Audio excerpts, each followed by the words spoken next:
Hello बच्चों, very good evening everyone. Welcome back to PW. कैसे हो आप सब? और very good evening everyone. Am I visible? मैं सबको दिखाई दे रहा हूँ, सुनाई दे रहा हूँ। Am I visible and Audible?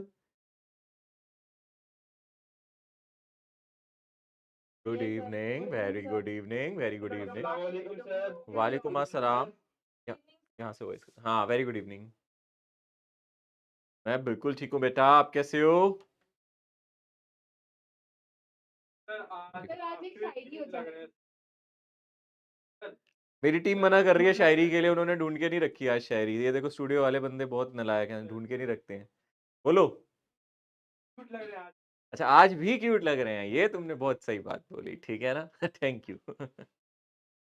तुम सब भी बड़े क्यूट लगते हो, यहाँ से छोटे छोटे नजर आते हो मुझे स्क्रीन पे, बट सब क्यूट लगते हो। Very good evening, very good evening. जल्दी जल्दी एंटर करो, अपनी अपनी सीट पकड़ो।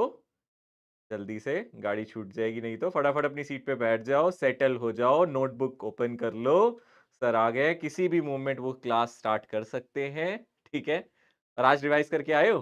कल तो मैं देख रहा था कुछ नहीं जवाब दे रहा था कोई। कल रिवाइज नहीं करके आए थे ना? आज देखते हैं, आज रिवाइज करके आए हो या फिर नहीं? या बस सर को बस खुश करना आता है? सर आप अच्छे लग रहे हो, पढ़ के भी आया करो भाई। रिवाइज करके आया करो, आप भी अच्छे लगोगे फिर। ठीक है? कंसेप्ट रिवाइज होने चाहिए, हर क्लास से पहले रिवाइज होने चाहिए, पक्का। कोशिश करो कि रिवाइज करके आए। ठीक है बेटा, बोलो। क्या डाउट है, बोलो।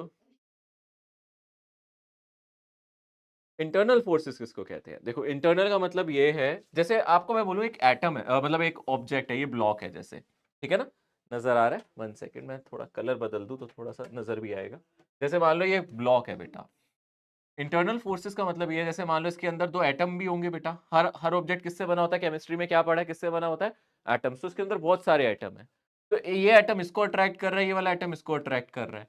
तो दोनों फोर्सेस इक्वल एंड अपोजिट हो गए, एक दूसरे को कैंसिल कर लेंगे। तो ये ऑब्जेक्ट के इंटरनल फोर्सेस है। जैसे ये पेन मेरे हाथ में देख रहे हो, ये पेन अपना मूव क्यों नहीं कर रहा? मेरे हाथ पे पड़ा, आप कह रहे हो सर फोर्स तो लगी रहा है ना इस पे। एक मॉलिक्यूल दूसरे पे, दूसरा पहले पे लगा ही रहा है। तो हर ऑब्जेक्ट किसी ना किसी चीज से तो मिलके बना ही है ना। तो जो उसके अंदर के फोर्सेस होते हैं वो हमेशा पेयर्स में एग्जिस्ट करते हैं, इक्वल एंड अपोजिट होते हैं। तो एक दूसरे को कैंसिल कर देते हैं। इसलिए ऑब्जेक्ट के इंटरनल फोर्सेस की वजह से इसका ओवरऑल मोशन नहीं होता। बात समझ में आ रही है? तो अगर कोई ब्रिक आप ले रहे हो, उसके अंदर बहुत सारे एटम्स हैं, इलेक्ट्रॉन्स हैं, प्रोटॉन्स हैं, वो एक दूसरे पे फोर्स तो लगा ही रहे होंगे ना। बट वो सिस्टम के कैसे फोर्सेस हो जाएंगे, बोलो? इंटरनल। क्योंकि वो हमेशा पेयर में होंगे। अगर कोई फोर्स इधर है तो दूसरा फोर्स इधर होगा, कोई फोर्स ऊपर है तो दूसरा फोर्स नीचे होगा। तो जब उन सभी का वेक्टर सम किया जाएगा तो वो क्या आ जाएगा? जीरो। इसी वजह से कोई ऑब्जेक्ट पड़ा है तो अपना आप नहीं हिलता, है ना? वरना तो आप डर ही जाओगे, सर अपना आप कैसे हिल रहा है? क्योंकि उसके पास कोई एक्सटर्नल नहीं है। कोई बाहर से फोर्स लगाए तो उस फोर्स को एक्सटर्नल कहेंगे। जिसके अंदर एक दूसरे पे मॉलिक्यूल्स, एटम, आयन फोर्स लगा रहे हैं, वो कैसे हो जाएंगे? इंटरनल। आया समझ में? ठीक है। फ्रिक्शन इंटरनल के अंदर नहीं आएगा। फ्रिक्शन फोर्स को अगर हम ध्यान से देखें, वो ऑब्जेक्ट के ऊपर ऐसे लग रहा है, एक ऑब्जेक्ट दूसरे पे स्लाइड कर रहा है। अब इसमें आप इंटरनल इसको तब कह सकते हो अगर आप सिस्टम में ऑब्जेक्ट को भी मान लो और इसको भी मान लो। जैसे कि मैं अगर ऐसे देखूं, ऐसे समझना ध्यान से बेटा। मान लो एक ये पॉजिटिव चार्ज है और एक नेगेटिव चार्ज है। तो क्या एक दूसरे को अट्रैक्ट कर रहे होंगे? कर रहे होंगे ना बेटा? एक फोर्स से अट्रैक्ट कर रहे होंगे। अगर मैं सिस्टम में दोनों चार्जेस को ले लूं तो नेट फोर्स क्या हो जाएगा? जीरो। बट अगर मैं सिस्टम में सिर्फ इस चार्ज को लूं तो नेट फोर्स जीरो नहीं होगा, क्योंकि आप इस पे तो फोर्स देख सकते हो ना, राइट साइड लग रहा है। तो इसका टोटल फोर्स सिर्फ एफ है, इसका टोटल फोर्स सिर्फ माइनस एफ है। बट अगर सिस्टम में दोनों को ले लूं तो नेट फोर्स जीरो है। ऐसी फ्रिक्शन में, अगर आप फ्रिक्शन में दो ब्लॉक ले रहे हो एक के ऊपर दूसरा, अगर सिर्फ आप एक ही ब्लॉक को कंसीडर करते हो तो उस पर वो कैसा फोर्स हो जाएगा? एक्सटर्नल। अगर आप दोनों ब्लॉक को एक साथ कंसीडर कर लेते हो तो फिर वो कैसा हो जाएगा, बोलो? इंटरनल। आया समझ में? ठीक है ना? जी बेटा।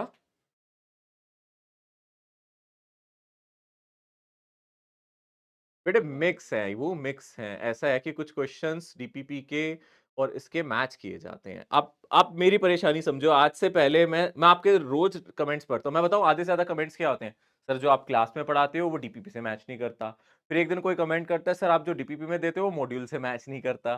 फिर मेरे पास रैंडम बहुत कमेंट्स आते हैं। तो अब एक बात समझना ध्यान से, इसमें क्या करा जा रहा है? अब कोशिश ये की जा रही है कि डीपीपी के कुछ क्वेश्चंस मैं क्लास में भी डिस्कस कर लेता हूँ, ताकि आप जब डीपीपी पढ़ो तो आपको स्ट्रेंज ना लगे। सारे क्वेश्चंस मैच नहीं करते डीपीपी के, कुछ क्वेश्चन है 2-3 क्वेश्चन मैच कर गए। वो इसलिए होता है ताकि आपको लिंक बना के पता चले कि क्लास में पढ़ाया हुआ कंटेंट ही वैसा है। समझ रहे हो मेरी बात? तो वो 2-3 क्वेश्चंस अगर मैच करेंगे भी, वो सिर्फ आपकी प्रैक्टिस के लिए कि आप जिस दिन डीपीपी अटेंड कर रहे हो आपको याद आ जाए ये क्लास में पढ़ा है। एटलीस्ट आपको रियलाइज तो हुआ कि सर ये क्लास में मैंने पढ़ा है ना? तो थोड़ा-सा मैच करने के लिए, अदरवाइज़ बच्चों को पता है क्या, कई बच्चे हैं जो बिल्कुल फ़ील करते हैं अगर हल्की सी भी लैंग्वेज चेंज हो जाती है ना, वो सोचते हैं कि यार ये तो मेरे से होगा ही नहीं। तो जस्ट उसको समझाने के लिए बेटा कि एकदम से क्वेश्चन आएगा तो आपको याद आ जाए कि आप ऐसा पढ़ चुके हो। तो थोड़ा बहुत तो ओवरलैप होगा यार, थोड़ा तो होना भी चाहिए, है ना? अदरवाइज़ तो आपको लगेगा कि सर क्या हो रहा है, समझ नहीं आ रहा, बिल्कुल भी डीपीपी सॉल्व नहीं हो रही। जैसे अब मॉड्यूल में आप देखना एक बच्चे ने बहुत कल लंबा कमेंट लिखा था, मॉड्यूल के क्वेश्चन तो हमसे हिल ही नहीं रहे, हमें सर पढ़ा भी रहे हैं या नहीं पढ़ा रहे हमें पता ही नहीं चला। अजीब-सा कुछ लिखा था, आई डोंट नो। यार अब वो है ही नहीं यार नीट लेवल का, मैं क्या करूँ बताओ? मेरे हाथ में होता तो मैं वो मॉड्यूल आपको देता नहीं, मैं कहता मैं अपने आप से बना के दे रहा हूँ। हाँ, तो वो आप अगर आप नीट के प्रीवियस ईयर के क्वेश्चंस देखो और फिर देखो, फिर आप खुद को रियलाइज़ करोगे कि वैसे आते नहीं हैं। है ना? तो फिर आपको मैं पढ़ा भी दूँगा तो क्या, मैं तो पढ़ा ही दूँगा सर, मैं तो जेईई का पढ़ा ही देता हूँ। बट क्या फ़ायदा? है ना? आप पे बर्डन नहीं डालना चाहता। अब क्लास स्टार्ट करते हैं, आज बहुत सारा है कवर करने के लिए मेरे पास, ठीक है? हाँ जी, हाँ जी। जल्दी, जल्दी बेटा जल्दी। प्रैक्टिस शीट चलो मैं आज बनवा के या आज या कल में बनवा के उनसे कोशिश करूंगा कि वो फ्राइडे तक एक अपलोड करा दे, है ना? क्योंकि 2-3 दिन तो लगेंगे उनको बनाने में, वो अपलोड करवा देंगे, ठीक है? जी बेटा। देखो मेरे हिसाब से आपको लास्ट जो भी है 2000 आई गेस 18 17 18 के बाद के करने चाहिए, उससे पहले के इतने खास नहीं है और जरूरत नहीं है क्योंकि वो थोड़े से अजीब लेवल के होंगे, मतलब वो मैच नहीं करेंगे। और लास्ट के 10 ईयर से या फिर 7-8 ईयर के पीछे के नहीं करने चाहिए मेरे हिसाब से, ठीक है ना? अगर आप वो कर चुके हो, उससे पहले कर चुके हो और आपके पास एक्स्ट्रा टाइम है तो कर लो, बट ज्यादा पुराने भी नहीं करने चाहिए, ठीक है ना? मैं कभी-कभी करा देता हूँ जो बहुत पुराने हैं, बट वो फिर मिलते-जुलते होंगे, जो हमारे करंट सिलेबस में चल रहे हैं उससे मिलते-जुलते होते हैं।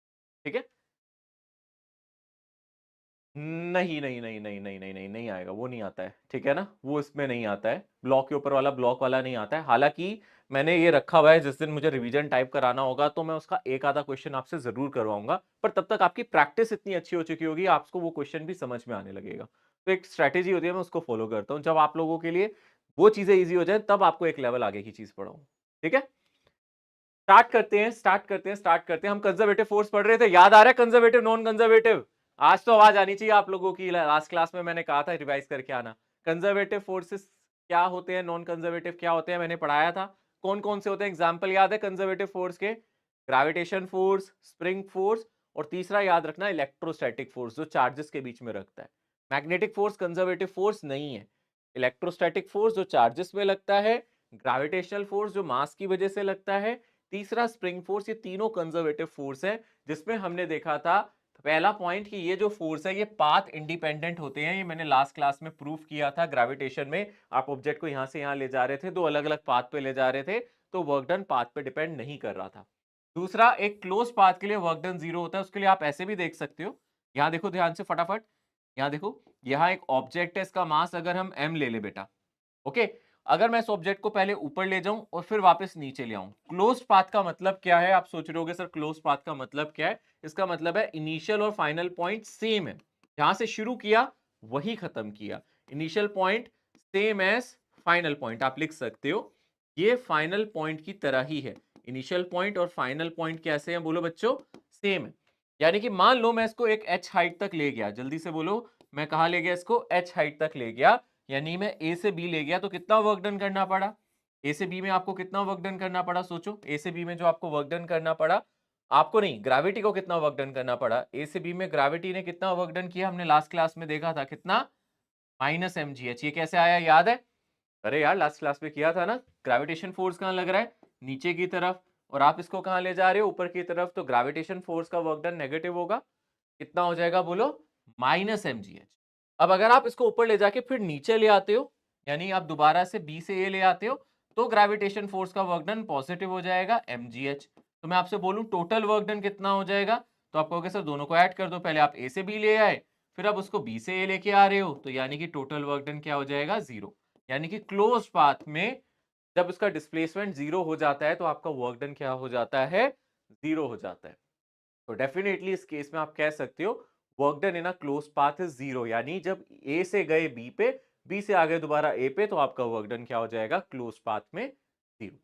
ये हर एक कंजर्वेटिव फोर्स करेगा, हर एक कंजर्वेटिव फोर्स में यही होगा, work done in a close path is 0।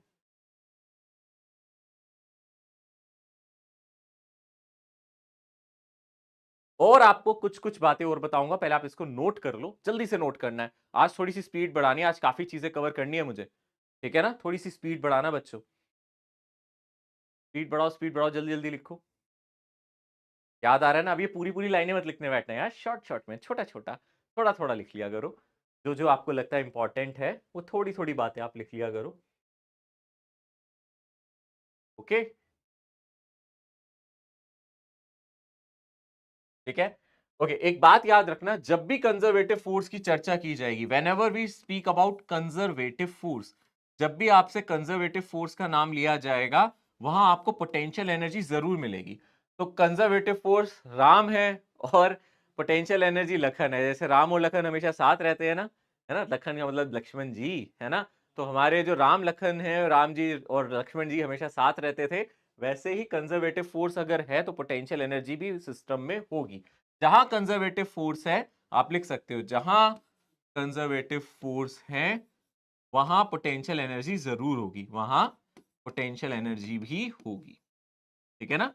Potential energy भी होगी। तो कंजर्वेटिव फोर्स के साथ पोटेंशियल एनर्जी एसोसिएटेड है, वहां पोटेंशियल एनर्जी होगी, याद रखना, ठीक है ना? ये इंपॉर्टेंट बात है, आप इसको याद रख सकते हो। इलास्टिक फोर्स जो आप कह रहे हो, हम उसको स्प्रिंग फोर्स का नाम दे रहे हैं यहां, आप कह सकते हो इलास्टिक, तभी हम उसको इलास्टिक पोटेंशियल एनर्जी कहते हैं, ठीक है ना?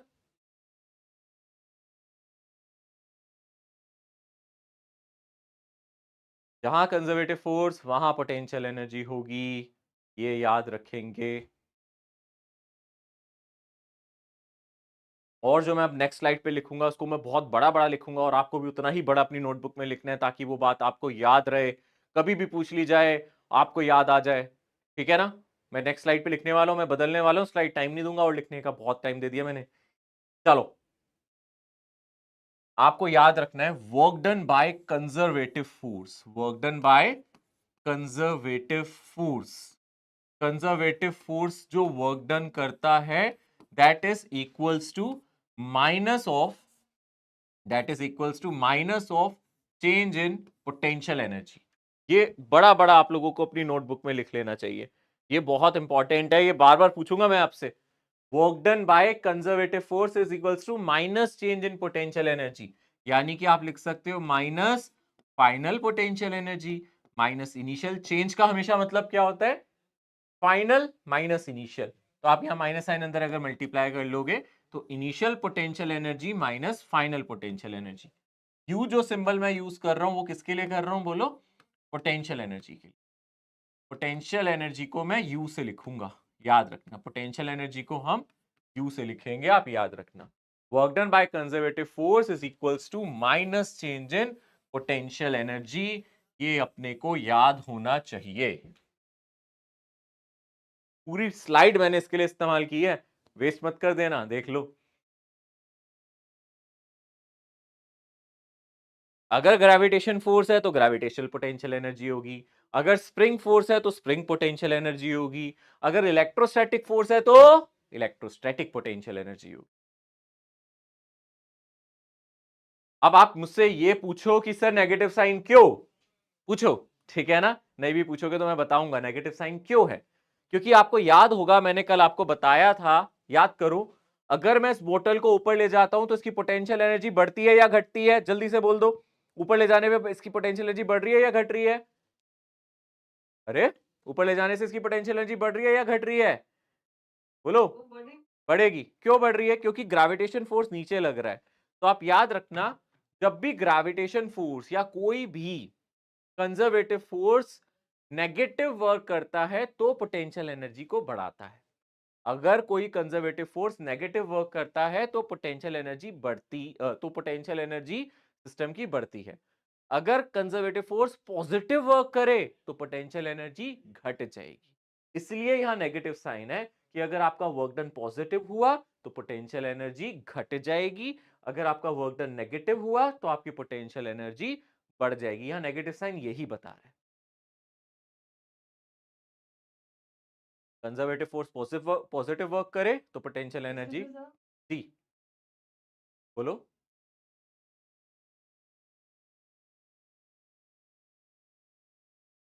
वही तो समझाया। चेंज का मतलब क्या होता है? फाइनल माइनस इनिशियल, और ये माइनस साइन का ही तो मतलब समझा रहा हूं मैं इतनी तेजी से। माइनस क्यों लगा, यही तो बोल रहा हूं।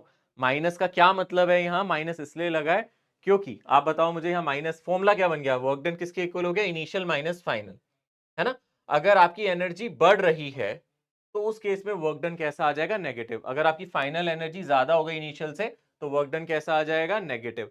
अगर आपकी फाइनल एनर्जी कम हुई इनिशियल से तो वर्क डन कैसा आ जाएगा? पॉजिटिव। तो हम यही समझा रहे हैं, अगर कंजर्वेटिव फोर्स पॉजिटिव वर्क करता है तो एनर्जी घटती है, कंजर्वेटिव फोर्स नेगेटिव वर्क करता है तो एनर्जी बढ़ती है। ठीक है ना। खुद देखो, यहां से देखो, कुछ मत सोचो, बस ये सोचो you I minus U F नजर आ रहा है सबको? सब देखो ये आ रहा है। अगर मेरी एनर्जी बढ़ रही है इसका मतलब फाइनल इनिशियल से ज्यादा है, तो ये आंसर नेगेटिव आ जाएगा। सोचो, अगर फाइनल एनर्जी इनिशियल से ज्यादा है तो वर्क डन, तो इसका मतलब एनर्जी बढ़ रही है। ये ज्यादा हुआ अगर यू आई से तो एनर्जी बढ़ रही है, तो ये नंबर नेगेटिव आ जाएगा, यानी वर्क डन नेगेटिव। अगर मेरी फाइनल एनर्जी कम है तो वर्क डन पॉजिटिव। ठीक है ना जी।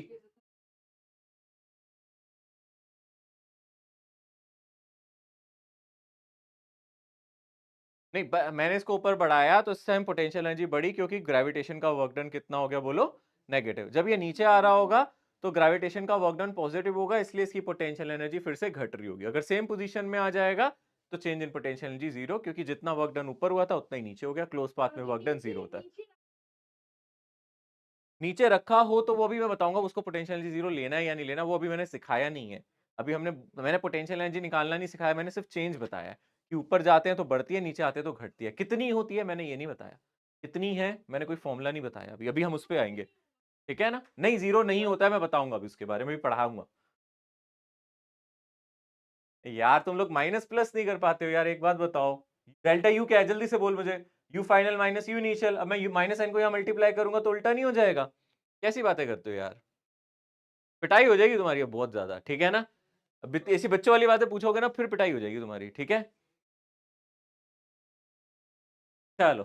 कैसे पिटाई करोगे सर वहां आके? ठीक है, ये भी क्वेश्चन अच्छा है। Conservative and non conservative force, अब बता फटाफट, जिसने क्वेश्चन पूछा था उसी की क्लास लूंगा मैं। नॉन कंजर्वेटिव फोर्स क्या होता है? सोचो सर, जो कंजर्वेटिव नहीं होता वो क्या होता है? Non conservative. यानी कि ये बिल्कुल उल्टा है। उल्टा है मतलब कैसे? कंजर्वेटिव फोर्स में पोटेंशियल एनर्जी होती थी, इससे कोई पोटेंशियल एनर्जी नहीं होती, है ना, मैंने आपको बताया था। तो यहां हमारी कोई पोटेंशियल एनर्जी नहीं होगी। ये नॉन कंजर्वेटिव फोर्स है, ये पाथ पे डिपेंड करते हैं। This is depending upon path, this is path dependent. और क्लोज पाथ में इनका वर्क डन जीरो नहीं होता। फॉर एग्जाम्पल, अगर आप टेबल पे एक ऑब्जेक्ट रख दो, समझना ध्यान से, और आप इसको ए से, मतलब इस ऑब्जेक्ट को मूव करा रहे हो। इस ऑब्जेक्ट का मास मैंने मान लिया m है। ये लोकेशन ए से बी जा रहा है। कहां ले जा रहे हो? ए से बी ले जा रहे हो। और ये डिस्टेंस कितना है? x।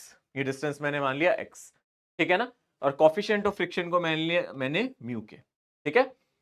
तो कितना वर्क डन होगा ए से बी जाने में? फ्रिक्शन फोर्स का वर्क डन ए से बी जाने में फ्रिक्शन फोर्स कितना वर्क डन करेगा? जल्दी से बता दो, पिटाई हो जाएगी जो नहीं बताएगा। मास m है, कॉफिशिएंट ऑफ फ्रिक्शन k है, कितना वर्क डन होगा ए से बी जाने में फ्रिक्शन फोर्स का? ए से बी जाने में फ्रिक्शन फोर्स कितना वर्क करेगा? जल्दी, इतना मुश्किल पूछा नहीं है मैंने। फ्रिक्शन फोर्स कहां लग रहा होगा इस पे, लेफ्ट या राइट? माइनस mgh कहां से आ गया? फ्रिक्शन फोर्स का वर्क डन बताना है।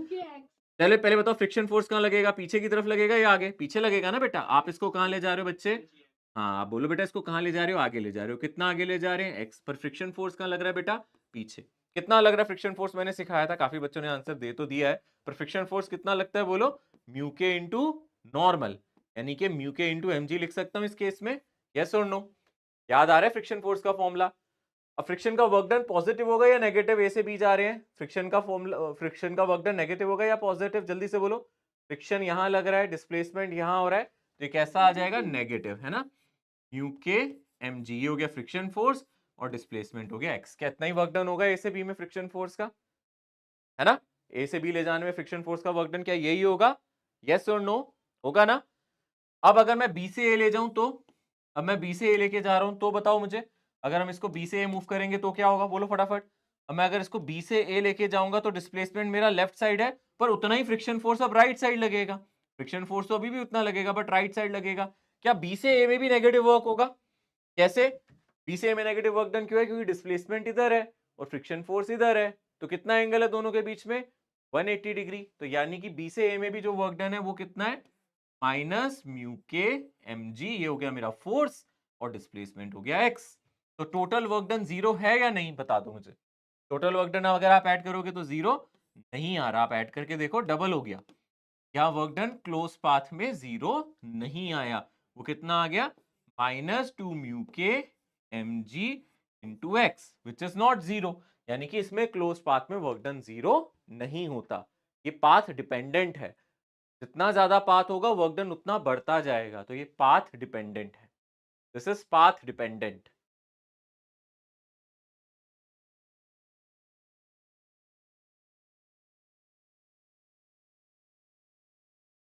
जल्दी जल्दी इसको लिखेंगे, समझ लिया है ना अच्छे से?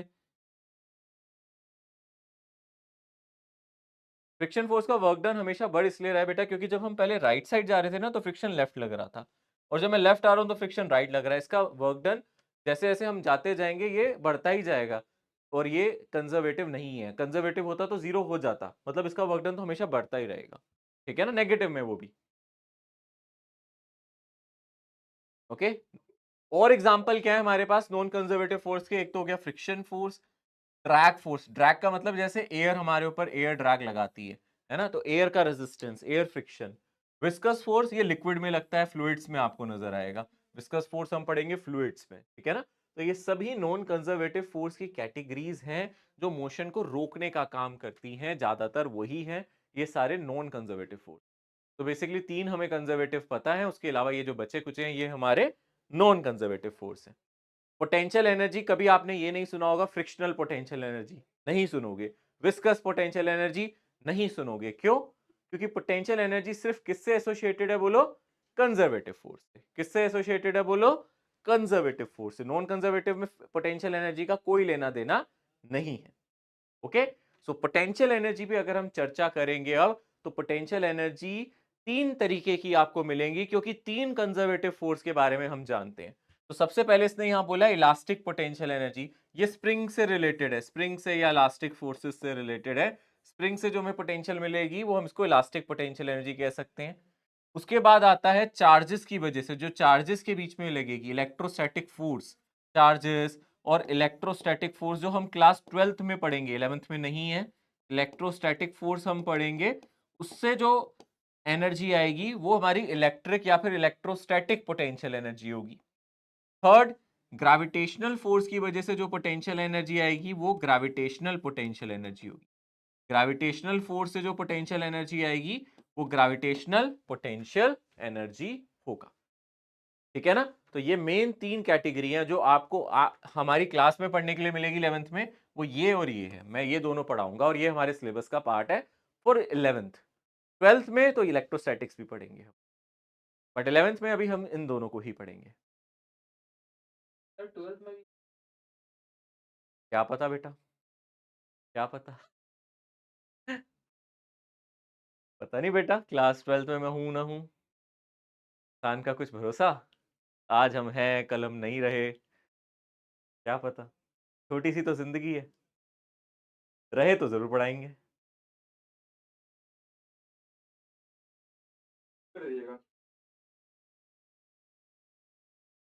जल्दी लिखना बेटा, थोड़ा सा जल्दी हाथ चलाना।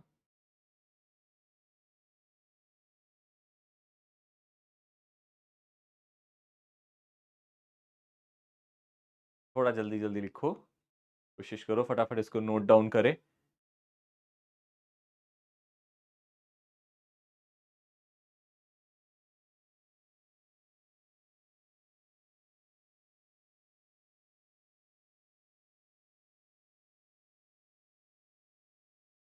आगे बढ़ रहा हूं मैं।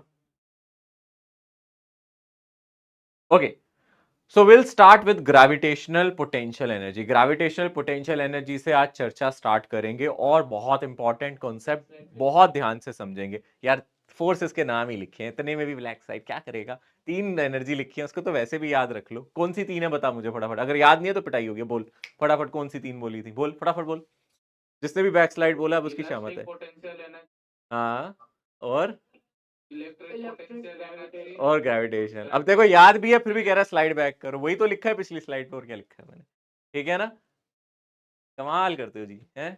अब ग्रेविटेशनल पोटेंशियल एनर्जी पे चर्चा करेंगे हम, ठीक है ना। ग्रेविटेशनल पोटेंशियल एनर्जी पे चर्चा करेंगे। ग्रेविटेशनल पोटेंशियल एनर्जी किस फोर्स से रिस्पॉन्सिबल है, बताओ किस फोर्स की वजह से आएगी ये। ग्रेविटेशन फोर्स की वजह से आएगी, है ना। किसकी वजह से आएगी बोलो, ग्रेविटेशन फोर्स की वजह से। अब जरा अपने पेन को रख देना सीट पे और चीजों को समझना, क्योंकि होता क्या है, जब मैं पढ़ा रहा होता हूं तो आप लिख रहे होते हो और बाद में फिर बोलते हो सर दोबारा बताना, उसमें आपका टाइम दोबारा से वेस्ट होता है। तो ट्राई टू अंडरस्टैंड फर्स्ट, उसके बाद नोट कर लेना। और मैंने आपको पहले भी बोला अगर रह भी जाता है यार कुछ नोट करने के लिए, पीडीएफ मिलती है, तुम्हें इतना क्यों परेशान हो, मिलती है, आप लिख सकते हो दोबारा से। समझ लो, समझ लोगे तो आपको देख के भी याद आ जाएगा कि क्या था। ठीक है ना, तो समझो पहले ग्रेविटेशनल पोटेंशियल एनर्जी का कंसेप्ट समझो। यहां पे सपोज मेरे पास एक मास है, लेट अस से यहां पे मेरे पास एक मास है, मैं थोड़ा सा हवा में ही रखता हूं इस मास को, ठीक है ना। मान लो ये हमारा ग्राउंड है, ठीक है ना, लेट अस से ये हमारा ग्राउंड है, और यहाँ पे एक ऑब्जेक्ट है, मान लो ये मेरा ऑब्जेक्ट है, इसका कुछ मास है, कितना ले लिया मैंने, m ले लिया, ठीक है। इस पे ग्रेविटेशन फोर्स कहां लग रहा होगा, नीचे या ऊपर, कहां लग रहा होगा ग्रेविटेशन फोर्स, नीचे या ऊपर, बोलो। अरे सर नीचे ही लगेगा, ये कोई बात है पूछने की। मान लो ये पहले किस हाइट पे था, मान लो ये पहले किसी हाइट पे था h1 पे, किस हाइट पे था, h1 पे, और हम इसको उठा के h1 से उठा के किसी और हाइट पे ले गए। अब हम इसको उठा के एक ऊंचाई पे ले गए हैं, कितनी ऊंचाई पे ले गए हैं, एक नई हाइट पे ले गए हैं। मान लो ये हाइट कितनी ले ली हमने, यहां से यहां तक h2 ले ली। मान लो ये हाइट हमने कितनी ले ली, h2। कितनी हाइट बढ़ गई इसकी, कौन बताएगा, कितनी हाइट बढ़ गई, पहले h1 पे था फिर h2 पे चला गया, कितनी हाइट बढ़ गई, h2 माइनस h1। इसमें तो कोई डाउट नहीं है ना, अब ये मत कहना सर ये कैसे, ये कितनी हो गई बोलो, h2 minus h1। Final height में से इनिशियल माइनस कर दो, इतनी हाइट इसकी बढ़ गई। यही तो चेंज इन हाइट है ना। ये इसी को आप डेल्टा एच भी कह सकते हो, इसकी इतनी हाइट बढ़ गई सर, इतनी हाइट इसकी बढ़ गई। कितना वर्क डन करा ग्रेविटी ने, जल्दी से बता दो, वर्क डन बाय ग्रेविटी। ठीक है ना, लड़कों को कसम है शादी नहीं होगी, उनके कवारे मर जाएंगे अगर सही आंसर नहीं दिया, देख लेना। ठीक है ना, जल्दी से फटाफट, जल्दी से सही आंसर बताना है। ठीक है ना, कोई जवाब नहीं दे रहा, नहीं देने वालों की तो बिल्कुल नहीं होगी। अब बोलो, जल्दी बोलो। माइनस mgh2 माइनस, कैसे किया हमने, क्योंकि हमें डिस्प्लेसमेंट पता है, इसका डिस्प्लेसमेंट ऊपर कितना हुआ, जल्दी से बोलो, डिस्प्लेसमेंट ऊपर कितना हुआ, h2 माइनस h1, और ग्रेविटेशन फोर्स लग रहा है नीचे mg, और वर्क डन नेगेटिव होगा ना, क्योंकि फोर्स नीचे और डिस्प्लेसमेंट ऊपर है, तो नेगेटिव वर्क डन होगा, इसलिए आपने लिखा माइनस mg, और डिस्प्लेसमेंट कितना है आपका इस केस में, h2 माइनस h1। क्या बताओ ये बात सही है, क्या ये बात सही है, जल्दी से बताओ, ठीक है ना। अरे डाउट तो नहीं है ना यार, अब इसमें भी मत बोलना डाउट है, अब तो बहुत सिंपल सिंपल बातें बता रहे हैं। ठीक है, और ग्रेविटेशन फोर्स कैसा वर्क डन है कर रहा है, ये कौन सा फोर्स है, कंजर्वेटिव है या नहीं है, सोचो, है, ये कंजर्वेटिव फोर्स है। ठीक है, इनिशियल पोजीशन पे मैं मान लेता हूं इसकी पोटेंशियल एनर्जी थी U1, और इस पोजीशन पे मैंने इसकी पोटेंशियल एनर्जी मान ली कितनी, U2। यहां इसकी पोटेंशियल एनर्जी मान लो U1, और इस साइड पे पोटेंशियल एनर्जी कितनी हो गई, U2। और आप बताओ work done bye gravitation force को मैं क्या ये लिख सकता हूं, इनिशियल माइनस फाइनल। कैसे लिखा ये मैंने, कैसे लिखा अभी पीछे बताया था मैंने, ये देखो ध्यान से, अगर याद हो तो मैंने बताया था work done by conservative force क्या होता है, initial potential energy minus final potential energy. यही मैंने यहां लिखा है, कुछ नया नहीं है। ठीक है ना, work done bye gravitation force क्या होगा, जो भी है इसकी इनिशियल पोटेंशियल एनर्जी है minus final, initial minus final, क्योंकि ये कंजर्वेटिव फोर्स है। ये किसके इक्वल आ गया, अगर आप ध्यान से देखोगे आप बोलोगे सर ये आ गया माइनस mgh2 माइनस h1, और अगर आप ये नेगेटिव साइन लेफ्ट साइड ले जाते हो तो आप यहां से ये भी लिख सकते हो U2 minus U1 is nothing but mgh2 minus mgh1। ठीक है ना, तो चेंज इन पोटेंशियल एनर्जी हम लोगों ने यहां से निकाल लिया। यहां से हमने क्या निकाल लिया, चेंज इन पोटेंशियल एनर्जी। क्या कैलकुलेट कर लिया हमने कि पोटेंशियल एनर्जी में कितना बदलाव हुआ है, वो हमने कैलकुलेट कर लिया। देखो ध्यान से, सही है ना, चेंज इन पोटेंशियल एनर्जी हम लोगों ने निकाल लिया। ओके, अब मेरी बात बड़ा ध्यान से सुनना, बहुत ध्यान से मेरी बात सुनना। चेंज इन पोटेंशियल एनर्जी कितना आया, mgh2 माइनस mgh1, कितना आया, mgh2 माइनस mgh1। हम सिर्फ पोटेंशियल एनर्जी का चेंज ही निकाल सकते हैं। मैं चाह के भी U1 और U2 की वैल्यू नहीं बता सकता। मुझे नहीं पता U1 कितना है, मुझे नहीं पता U2 कितना है, मुझे सिर्फ इतना पता है कि पोटेंशियल एनर्जी कितनी बदली। मुझे नहीं पता कि इसकी पोटेंशियल एनर्जी यहाँ कितनी थी, मुझे नहीं पता उसकी पोटेंशियल एनर्जी यहाँ कितनी थी। मुझे सिर्फ इतना पता है कि चेंज इन पोटेंशियल एनर्जी कितना है, और वो कितना है बोलो, mgh2 माइनस mgh1। ठीक है ना, बात समझ में आ रही है। mg टाइम्स जो भी उसकी हाइट का डिफरेंस है, देखा जाए क्या आया change in potential energy, mg times जो भी उनके बीच का डिस्प्लेसमेंट है, that is the change in potential energy. यानी कि ध्यान से सुने, हमें सिर्फ इतना पता है, अगर इस बोतल को मैं 2 मीटर ऊपर ले जाता हूं तो इसकी पोटेंशियल एनर्जी mg इंटू 2 बढ़ जाती है। बस मैं इतना कह सकता हूं, मैं ये नहीं कह सकता यहां कितनी थी, यहां कितनी थी। जैसे भाई मान लो आप लोगों का मैं एक टेस्ट लेता हूं, मैं एक एग्जाम लेता हूं, ठीक है ना। तो मैंने बोला एक लड़की है, उसका नाम है दिव्या। तो दिव्या के ना राहुल से 10 मार्क्स ज्यादा आए हैं। तो क्या मैंने आपको दिव्या और राहुल के दोनों के मार्क्स बताए हैं? नहीं बताए ना, मैंने तो बस इतना बोला है दिव्या के जो मार्क्स है राहुल से 10 ज्यादा आए हैं। तो दिव्या के मार्क्स माइनस राहुल के मार्क्स 10 हो गए। बट क्या आपको दिव्या और राहुल के मार्क्स पता चले? नहीं। यहां भी आपको सिर्फ इतना पता चला, इसको जब हम ऊपर ले गए तो इसकी कितनी पोटेंशियल एनर्जी बढ़ी। यहां से हमें यह पता चला इसकी कितनी पोटेंशियल एनर्जी बदली या फिर कितनी पोटेंशियल एनर्जी बढ़ी, वो ये आ गया। बताओ, ये बात समझ में आती है अच्छी तरीके से? क्या मैं यहां से U1 निकाल चुका हूं? नहीं। क्या मुझे U2 पता चला है? नहीं। तो पोटेंशियल एनर्जी की एब्सोल्यूट वैल्यू हम जानते ही नहीं है। एब्सोल्यूट वैल्यू का मतलब मैं U1 और U2 की वैल्यू नहीं जानता, मुझे सिर्फ उसके चेंज के बारे में पता है। तो आप यहां से लिख सकते हो, हम सिर्फ हम सिर्फ change in potential energy calculate कर सकते हैं। हम सिर्फ change in potential energy calculate कर सकते हैं। Change in potential energy calculate कर सकते हैं। एब्सोल्यूट वैल्यू नहीं पता। एब्सोल्यूट वैल्यू का मतलब समझ रहे हो? इंग्लिश का टर्म जरूर है बट इसका मतलब समझो। एब्सोल्यूट का मतलब है मुझे इंडिविजुअल वैल्यू नहीं पता कि U1 कितना है, U2 कितना है। एब्सोल्यूट वैल्यू नहीं पता, मुझे नहीं पता U1 कितना है, मुझे नहीं पता U2 कितना है, इसी को एब्सोल्यूट वैल्यू कहते हैं। ओके, पहले यहां तक लिख लो। अभी कोई मैं किसी के सवाल का जवाब ही नहीं दूंगा, अगर आप पूछोगे भी तो सिर्फ यहां तक लिखो, क्योंकि अभी मैंने कंप्लीट नहीं की अपनी बात। लिखो, फटाफट लिखो।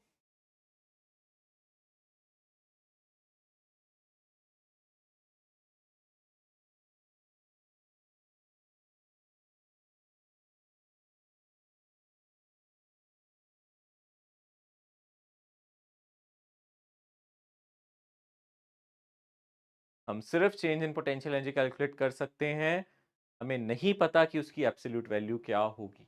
मैं सिर्फ ये बता सकता हूँ एनर्जी बढ़ रही है, या फिर सिर्फ ये बता सकता हूँ घट रही है।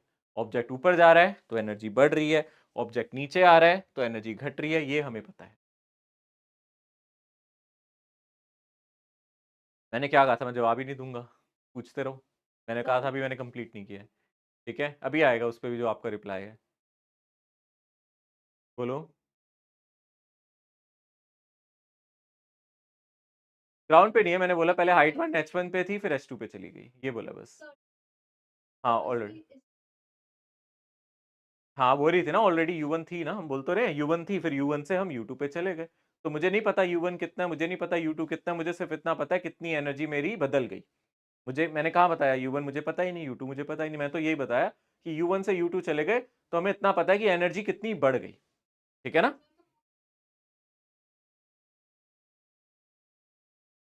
वैल्यू नहीं पता, उसी को लिख रहे हैं, हमें एब्सोल्यूट वैल्यू पता ही नहीं है। ठीक है ना? अब एक दूसरे बच्चे ने बिल्कुल सही वैलिड क्वेश्चन पूछा, जिसको मैंने भी चुप तो करा दिया, बट वो सही कह रहा है कि सर 9th में तो MGH पढ़ाया गया था, फिर क्यों पढ़ाया गया था। अब उस पर आऊंगा मैं कि 9th में MGH क्यों बोला गया था। वो बिल्कुल सही बात कह रहा है, ठीक है ना, बट क्यों कहा गया था अब उस पर आते हैं। ठीक है, जैसे कि अगर मैं ध्यान से देखूं, अब होता क्या है कि हमें कहीं ना कहीं तो रेफरेंस लेना पड़ेगा, ऐसे तो काम बनेगा नहीं। अगर मैं आपके क्लास में ऐसे ही बोल दूं प्रिया के राहुल से 10 नंबर ज्यादा हैं, अरुण के राहुल से 10 नंबर कम है, वरुण के प्रिया से 5 नंबर ज्यादा है, तो आपको सर पता ही नहीं चल रहा किसके कितने मार्क्स हैं। तो किसी एक के मार्क्स जीरो मान लूं तो सभी के मार्क्स कैलकुलेट हो जाएंगे।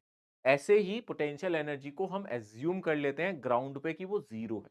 मेरी बात समझना, हमें सिर्फ इतना पता है, अगर मैं ऑब्जेक्ट को यहां से उठा के यहां ले जाता हूं, मेरी बात सुनना ध्यान से, अगर थोड़े से भी कान खुले हैं और थोड़ा सा भी अगर हम कॉमन सेंस लगाते हैं तो ये बात समझ में आएगी, और अगर हमने सोच ही रखा है कि हमने सुनना नहीं है तो नहीं समझ में आएगी। तो अपने कान यहां रखो और दिमाग खुला रखो। मैं क्या कहता हूं? मैं कहता हूं अगर इस ऑब्जेक्ट को मैं 5 मीटर ऊपर ले जाता हूं, क्या बोल रहा हूं मैं? अगर इस ऑब्जेक्ट को मैं 5 मीटर ऊपर ले जाता हूं ग्राउंड से, और इसका मास कितना है, मान लो 2 kg, कितना मास है 2 kg, तो इसकी कितनी पोटेंशियल एनर्जी बढ़ेगी?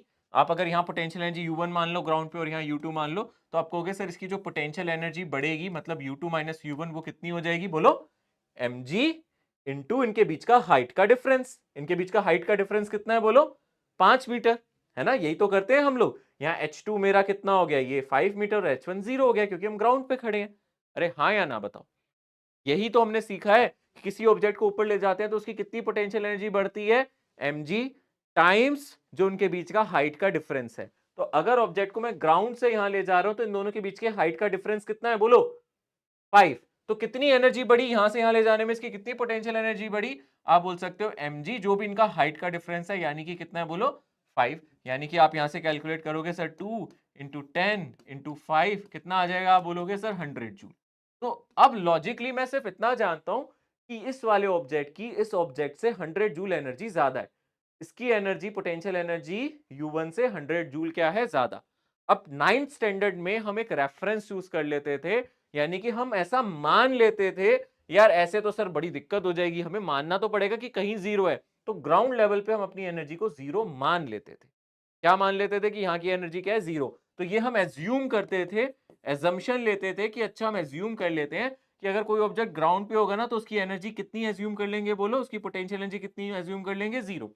और हमें पता है ऊपर वाले की कितनी ज्यादा है? 100। तो अगर इसकी जीरो हो जाएगी तो ऊपर वाले की 100 हो जाएगी ना।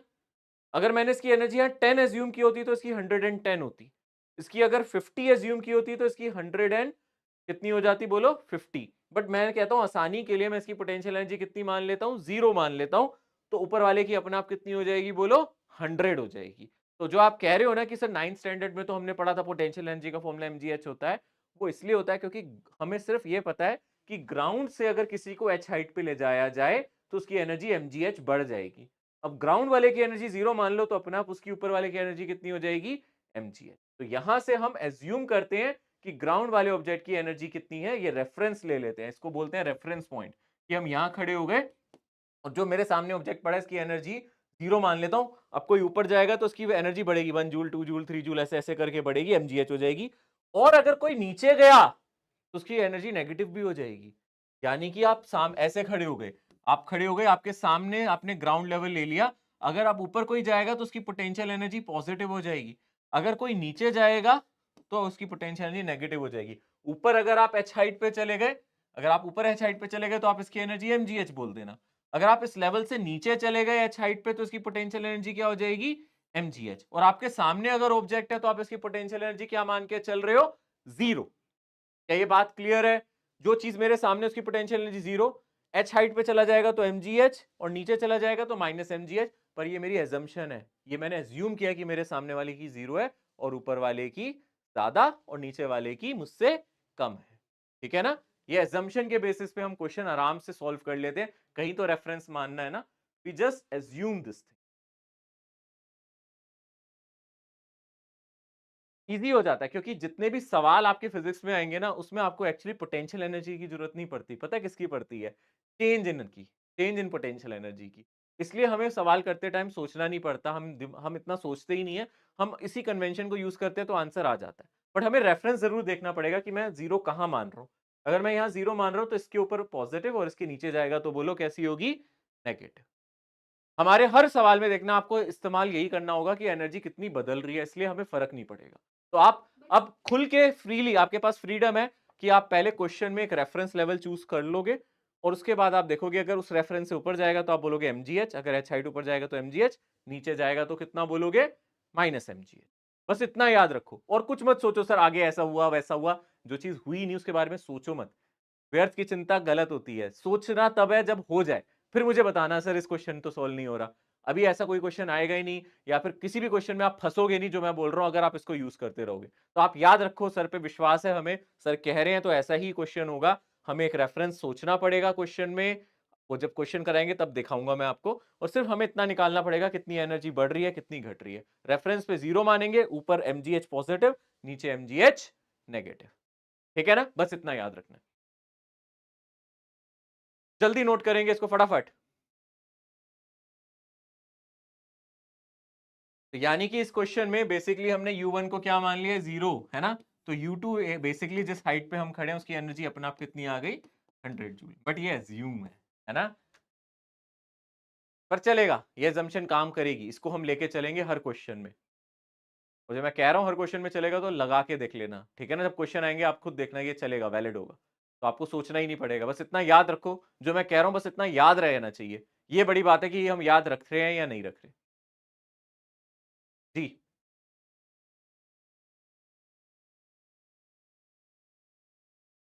वही तो अभी भी बोला हमने, एब्सोल्यूट वैल्यू नहीं निकाल सकते।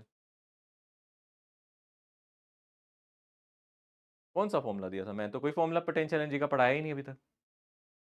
आज ही पढ़ रहे हैं पोटेंशियल एनर्जी, पिछली बार तो मैंने बस work done by conservative force ही पढ़ाया था, कोई पोटेंशियल एनर्जी हमने पढ़ा ही नहीं पिछली क्लास में बेटा, कोई फॉर्मूला नहीं देखा। हाँ देख लेना, नहीं हमने पिछली क्लास में कोई फॉर्मूला नहीं पढ़ा बेटा। चलें आगे बढ़े, ये नोट हो गया सभी का, आगे बढ़ रहे हैं क्योंकि सवाल करने अब हमें। अब से पोटेंशियल एनर्जी का फॉर्मूला आपसे पूछूं तो आप क्या बोलोगे, बस मुझे, ग्राउंड पे 0 है तो आपकी किसी हाइट पे एनर्जी कितनी है, mgh। 2h पे कितनी है, mg2h। 3 हाइट पे 3h पे कितनी है, mg3h। अगर डेप्थ पे चला गया, अगर मैं x डिस्टेंस नीचे चला गया तो माइनस mgx, अगर मैं 2x डिस्टेंस नीचे चला गया तो minus mg2x and so on. ठीक है, रेफरेंस के ऊपर पॉजिटिव, रेफरेंस के नीचे नेगेटिव। चलो इसका आंसर कर सकते हो आप, मुझे बता दो फटाफट। A body of mass 10 kg is raised from a top of a building to a height 16 meter above it. Find the change in potential energy. ठीक है, कितना आ जाएगा बोलो, 1600 यूनिट, यूनिट जूल। अब देखो लॉजिक क्लियर है, आप बिल्डिंग पे खड़े हो गए, बिल्डिंग की क्या हाइट है उससे कुछ लेना देना नहीं है, उसने बोला है यहां से आप 16 मीटर ऊपर ले गए। यार बिल्डिंग की जो मर्जी हाइट हो, बिल्डिंग जितनी मर्जी ऊंची हो कोई फर्क नहीं पड़ता, आपको बोल रहा है यहां से यहां ले जाने में, तो आप बोलोगे सर मैं यहां पोटेंशियल एनर्जी क्या मान लूं, 0, और ये हाइट कितनी है मेरी h, तो पोटेंशियल एनर्जी क्या हो जाएगी, mgh, यानी कि हाइट यहीं से लेनी है आपने, यहां पोटेंशियल एनर्जी क्या मान ली अपनी, 0, तो ये मेरा mgh हो गया। कितना आ जाएगा आपका पोटेंशियल एनर्जी, जल्दी से बोलो, मास कितना है, चेंज इन पोटेंशियल एनर्जी या पोटेंशियल एनर्जी कितना आ जाएगा, मास कितना है अपने पास, बोलो फटाफट बोलो, 10, g कितना है मेरा 10, और हाइट कितनी ले जा रहे हैं 1600, तो आंसर कितना आ जाएगा,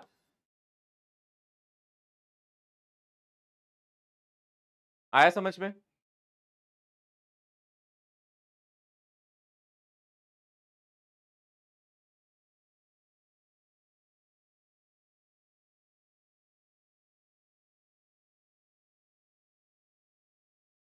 जल्दी जल्दी जल्दी जल्दी लिखो, मैं बदल दूंगा स्लाइड, फिर फटाफट लिख लो, आसान है। ऊपर ले जा रहे हैं तो बढ़ रही है 1600, अगर वो बोलता नीचे ले गया मैं 16 मीटर तो आंसर कितना आता बताओगे,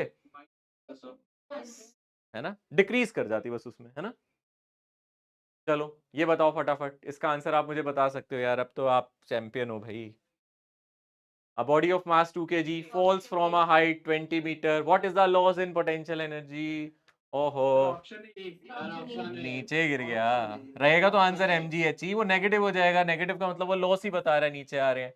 अब तो तुम कर लोगे यार, 2 इंटू जी इंटू 20 कितना आ जाएगा बोलो, 400 जूल, 400 जूल घट गई होगी, है ना, ऊपर से नीचे आ रहे हैं 400 जूल घट गई होगी, तो यानी कि आंसर क्या आ जाएगा, ऑप्शन।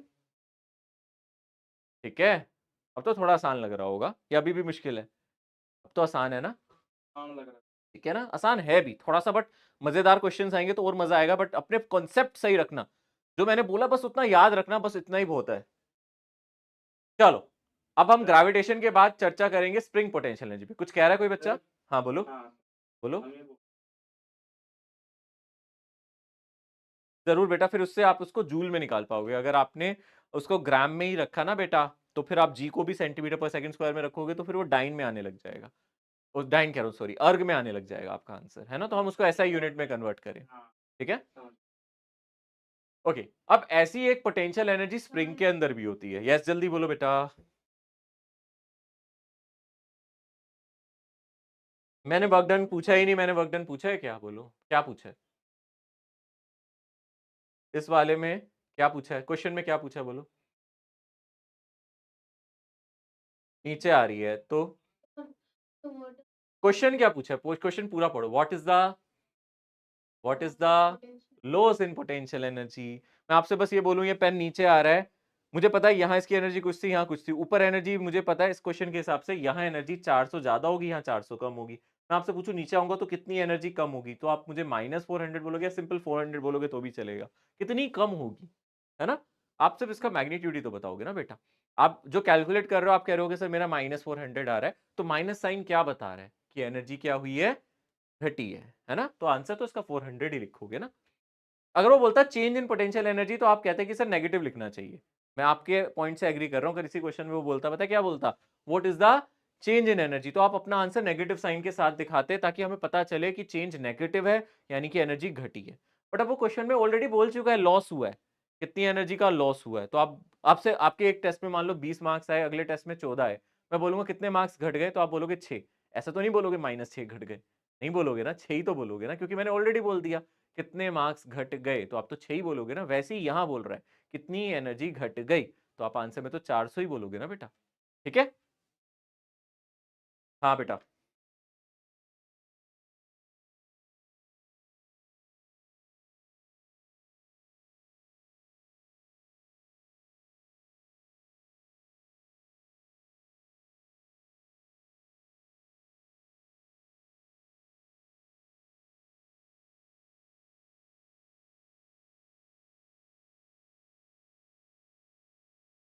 नहीं, आपको पूरा फॉर्मूला लिखने की क्या जरूरत है? बस इतना बताओ, ऊपर जा रहा है तो इतनी बढ़ रही है, नीचे आ रही है तो mg हाइट घट रही है, बस इतना याद रखो।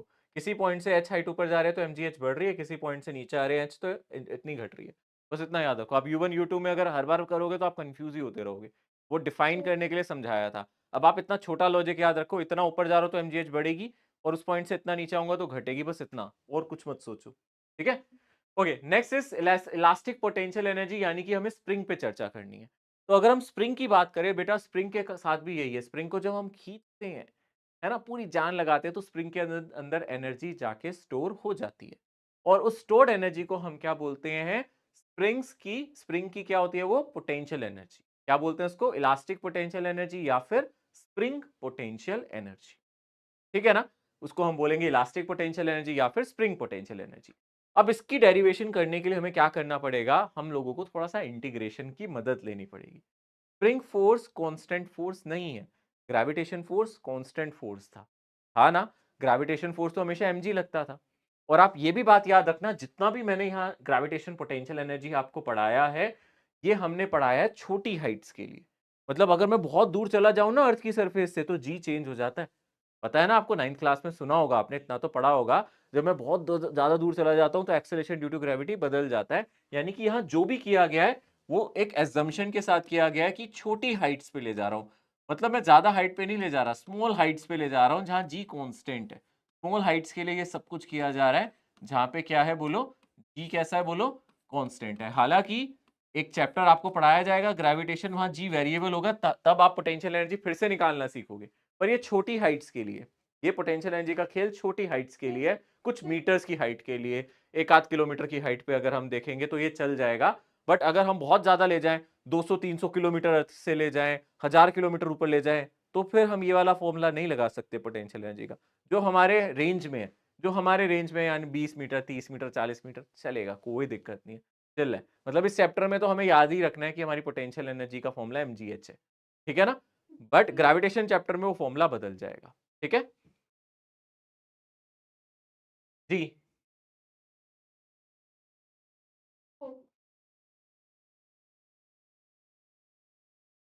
अभी पढ़ाया कहाँ है ग्रेविटेशन मैंने? नहीं नहीं नहीं वो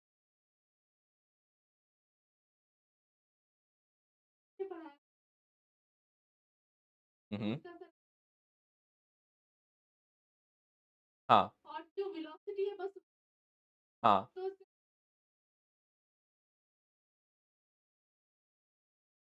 हाँ, पर हम जो वही जो हम जो अभी तक मैकेनिक्स में पढ़ते आ रहे हैं, मैं वही तो बोल रहा हूँ, वो हम ज्यादा हाइट नहीं ले रहे, वो हम कम हाइट की बात कर रहे हैं।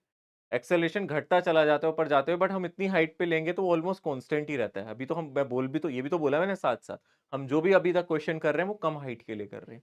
ठीक है ना? चाहे काइनेमैटिक्स की बात करें, चाहे इस चैप्टर में बात करें। हम कम हाइट के लिए ले जा रहे हैं, बहुत ज़्यादा हाइट पे नहीं ले जा रहे हैं। मैंने ये नहीं कहा अरे इतनी तेज़ फेंकिया स्पेस में ही चला गया सर। ऐसे वाले क्वेश्चन थोड़ा ना कराए हैं मैंने बोला इतना फेंक दो यार 100 मीटर 200 मीटर चला गया चलो चलता है, ज्यादा हाइट पे नहीं। ठीक है, now will discuss elastic potential energy, जिसमें हम क्या कर रहे हैं, स्प्रिंग को खींच रहे हैं। तो आप लोगों को याद होगा मैंने इसमें बताया था, जैसे जैसे आप स्प्रिंग को खींचते जाते हो तो स्प्रिंग फोर्स भी बढ़ता रहता है। स्प्रिंग फोर्स का फॉर्मूला किसको याद है, जल्दी से बताओ, स्प्रिंग फोर्स का फॉर्मूला कौन बताएगा मुझे। स्प्रिंग फोर्स पढ़ा है ना, कितना फॉर्मूला होता है, स्प्रिंग कितना फोर्स लगाता है, के एक्स, वेरी गुड, है ना। माइनस साइन क्या बता रहा होता है यहाँ पे, कि अगर आप स्प्रिंग को राइट साइड लेके जाओगे तो स्प्रिंग फोर्स कहां लगेगा, लेफ्ट साइड। तो स्प्रिंग फोर्स कहां लगेगा आपका, बोलो, लेफ्ट साइड। माइनस साइन ये बताता है, अरे स्प्रिंग, ये वाला लेफ्ट हैंड देखो मेरा, अगर मैं इसको इधर ले जा रहा हूं तो स्प्रिंग फोर्स मेरे हाथ को इधर ले जाने की कोशिश करेगा। अगर मैं स्प्रिंग को इधर खींच रहा हूं तो स्प्रिंग फोर्स मेरे हाथ को इधर खींचने की कोशिश करेगा। ये नेगेटिव साइन यहाँ बताता है। बट स्प्रिंग फोर्स का मैग्नीट्यूड कितना है, सिर्फ के एक्स। तो आप माइनस के एक्स क्यों लिखते हो, बता दिया मैंने आपको कि स्प्रिंग फोर्स और डिस्प्लेसमेंट अपोजिट डायरेक्शन में है ना। तो अगर हम स्प्रिंग को खींच रहे हैं, धीरे धीरे इसकी एनर्जी को बढ़ा रहे हैं, तो इसकी पोटेंशियल एनर्जी बढ़ती चली जाएगी। ऐसे केस में इसकी पोटेंशियल एनर्जी क्या होती जाएगी, बढ़ती जाएगी। तो आप यहां से बोल सकते हो कि सर यहां भी हम वर्क डन निकालेंगे, बट क्योंकि स्प्रिंग फोर्स पोजीशन पे डिपेंड कर रहा है ना, ये कांस्टेंट फोर्स नहीं है। याद है मैंने पढ़ाया था, जो फोर्स कांस्टेंट नहीं होते उनका वर्क डन निकालने के लिए हमें क्या करना पड़ता है, इंटीग्रेशन। तो यानी कि यहां से मुझे पहले स्प्रिंग फोर्स लिखना पड़ेगा। अब स्प्रिंग फोर्स लेफ्ट साइड है और आप इसका डिस्प्लेसमेंट राइट साइड कर रहे हो। मान लो छोटा सा डिस्प्लेसमेंट कर लिया, कितना डिस्प्लेसमेंट कर लिया मैंने, बोलो, dx। तो फोर्स और डिस्प्लेसमेंट अपोजिट है। देखो ना, अगर मैं स्प्रिंग को इस साइड ले जा रहा हूं dx, तो स्प्रिंग फोर्स इस साइड लग रहा है। आप स्प्रिंग को इधर की तरफ स्प्रिंग को कहां ले जा रहे हो, इधर, स्प्रिंग फोर्स कहां लग रहा है, इधर, और डिस्प्लेसमेंट कहां हो रहा है, इधर, है ना बेटा। अगर आप स्प्रिंग को राइट साइड खींच रहे हो तो स्प्रिंग फोर्स लगेगा लेफ्ट। तो स्प्रिंग और डिस्प्लेसमेंट में एंगल कितना है, 180 डिग्री, एक दूसरे के एंटी पैरेलल है। और आपको पता है फोर्स का छोटा सा वर्क डन होता है एफ डॉट डी एक्स। तो यहां से आप इसको लिख सकते हो माइनस एफ डी एक्स। कितना लिख सकते हो, माइनस एफ डी एक्स, क्योंकि डॉट प्रोडक्ट नेगेटिव होगा यहाँ पे, क्योंकि फोर्स और डिस्प्लेसमेंट अपोजिट डायरेक्शन में है। और यहां से एफ की जगह हम लिख सकते हैं के एक्स डी एक्स। मैं सिर्फ फोर्स का मैग्नीट्यूड लिख रहा हूं, दोबारा से माइनस साइन मत डाल देना। यहां फोर्स का मैग्नीट्यूड लिख रहे हैं, स्प्रिंग फोर्स का मैग्नीट्यूड सिर्फ के एक्स होता है।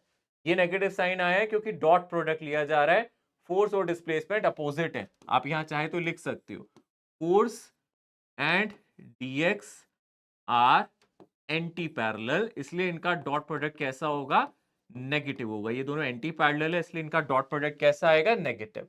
फिर फोर्स का मैग्नीट्यूड क्या लेंगे, सिर्फ के एक्स, और यहां से आ जाएगा dx। तो ये मेरा छोटा सा वर्क डन हो गया। पर आपको सर मैंने तो बहुत ज्यादा स्ट्रेच किया है x तक, तो हम क्या करेंगे, यहां से इसको इंटीग्रेट कर देंगे। और इंटीग्रेट कर देंगे तो यहां से लेफ्ट साइड तो आ जाएगा वर्क डन, और राइट साइड मान लो मैं इसको कहां से कहां तक ले गया हूं, 0 से लेके x तक। कहां से कहां तक ले गया हूं, 0 से लेके x तक। अब k कांस्टेंट है तो k को बाहर ले लो, integration of x dx, limit 0 से लेके x तक। यहां से आप इसका इंटीग्रेशन करोगे तो माइनस के, यहां से आ जाएगा एक्स स्क्वायर बाय 2। एक्स का इंटीग्रेशन x dx का एक्स स्क्वायर बाय 2। तो यानी कि आप देख सकते हो यहां से जो हम लोगों ने पूरा किया तो हमें मिला, जो भी work done by spring force है वो किसके इक्वल आया, बोलो, माइनस हाफ के एक्स स्क्वायर। और वर्क डन किसके इक्वल होता है, याद है ना, minus change in potential energy, मतलब minus final potential energy, initial potential energy. ये किसके इक्वल हो गया, हाफ के एक्स स्क्वायर के, है ना। ये किसके इक्वल हो गया, हाफ के एक्स स्क्वायर के। माइनस से माइनस काटो। और जब स्प्रिंग स्ट्रेच नहीं था, मुझे यहां देख के बताओ, जब स्प्रिंग स्ट्रेच नहीं था उस टाइम पे इसकी पोटेंशियल एनर्जी क्या हम जीरो मान सकते हैं। हम कह सकते हैं ना कि सर जब तक स्प्रिंग स्ट्रेच हुआ ही नहीं या स्प्रिंग कंप्रेस हुआ ही नहीं, उस टाइम पे कोई पोटेंशियल एनर्जी थी ही नहीं, यानी कि मैं इनिशियल पोटेंशियल एनर्जी को क्या मान लूंगा, जीरो। यानी कि फाइनल पोटेंशियल एनर्जी का फॉर्मूला सिंपली क्या आ गया, हाफ के एक्स स्क्वायर। सिर्फ यहां तक नोट करेंगे, फिर इस पर चर्चा करेंगे हम अभी कि ये क्या आया है। यहां तक नोट करो, फिर इस पे भी चर्चा करेंगे कि हमारा रिजल्ट क्या आया है।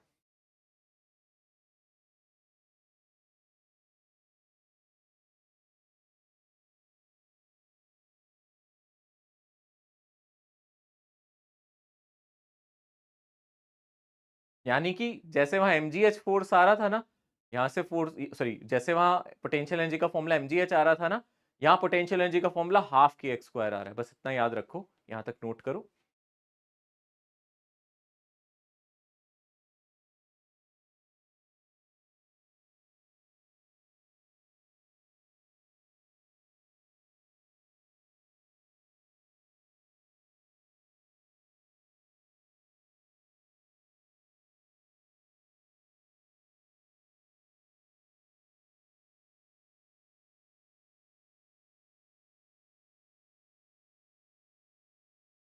सभी ने नोट किया? सब नोट कर लो जल्दी से, फास्ट।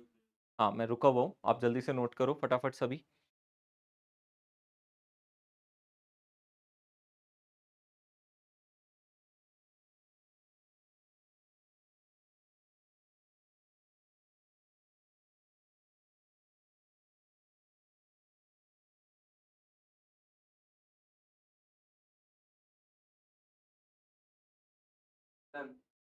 ओके ओके, अब ध्यान से देखो, इसका मतलब क्या है, कंक्लूजन पे आते हैं, क्योंकि कंक्लूजन से ही क्वेश्चन सॉल्व होते हैं। वो तो डेरिवेशन हो गया, स्कूल एग्जाम में काम आएगी डेरिवेशन, बट कंक्लूजन काम आएगा आपके नीट एग्जाम में। ठीक है ना? कंक्लूजन ये है, आप इतना याद रखना, मान लो ये स्प्रिंग है, दिख रहा है आपको ये स्प्रिंग, अभी ये अनस्ट्रेच्ड है। अनस्ट्रेच का मतलब जानते हो, ना तो खिंचाव है ना ही दबाव है, ना तो ये खींचा हुआ है ना ही मैंने इसको दबाया हुआ है, ये अनस्ट्रेच्ड है।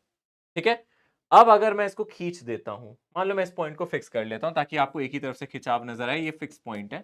अब अगर मैं इसको खींच लेता हूं, मान लो मैं स्प्रिंग को क्या कर रहा हूं, अब खींच रहा हूं, और मैंने इसको कितना खींच दिया, मैंने इसको खींच दिया, काफी ज्यादा खींच दिया, चलो जितना मर्जी भी खींचा, यहां तक खींच लिया मैंने। ठीक है? कितना स्ट्रेच आ गया इसमें बोलो? एक्स। कितना स्ट्रेच आ गया? एक्स। तो इस टाइम इसकी पोटेंशियल एनर्जी क्या मान के चलूंगा? पहले जीरो, मतलब अनस्ट्रेच स्प्रिंग की कोई पोटेंशियल एनर्जी हम नहीं मानेंगे। बट जब वो स्ट्रेच हो जाएगा तो इसकी पोटेंशियल एनर्जी कितनी मानेंगे हम बोलो? हाफ के एक्स स्क्वायर। अगर इसको एक्स डिस्टेंस से स्ट्रेच किया है तो इसकी पोटेंशियल एनर्जी हाफ के एक्स स्क्वायर।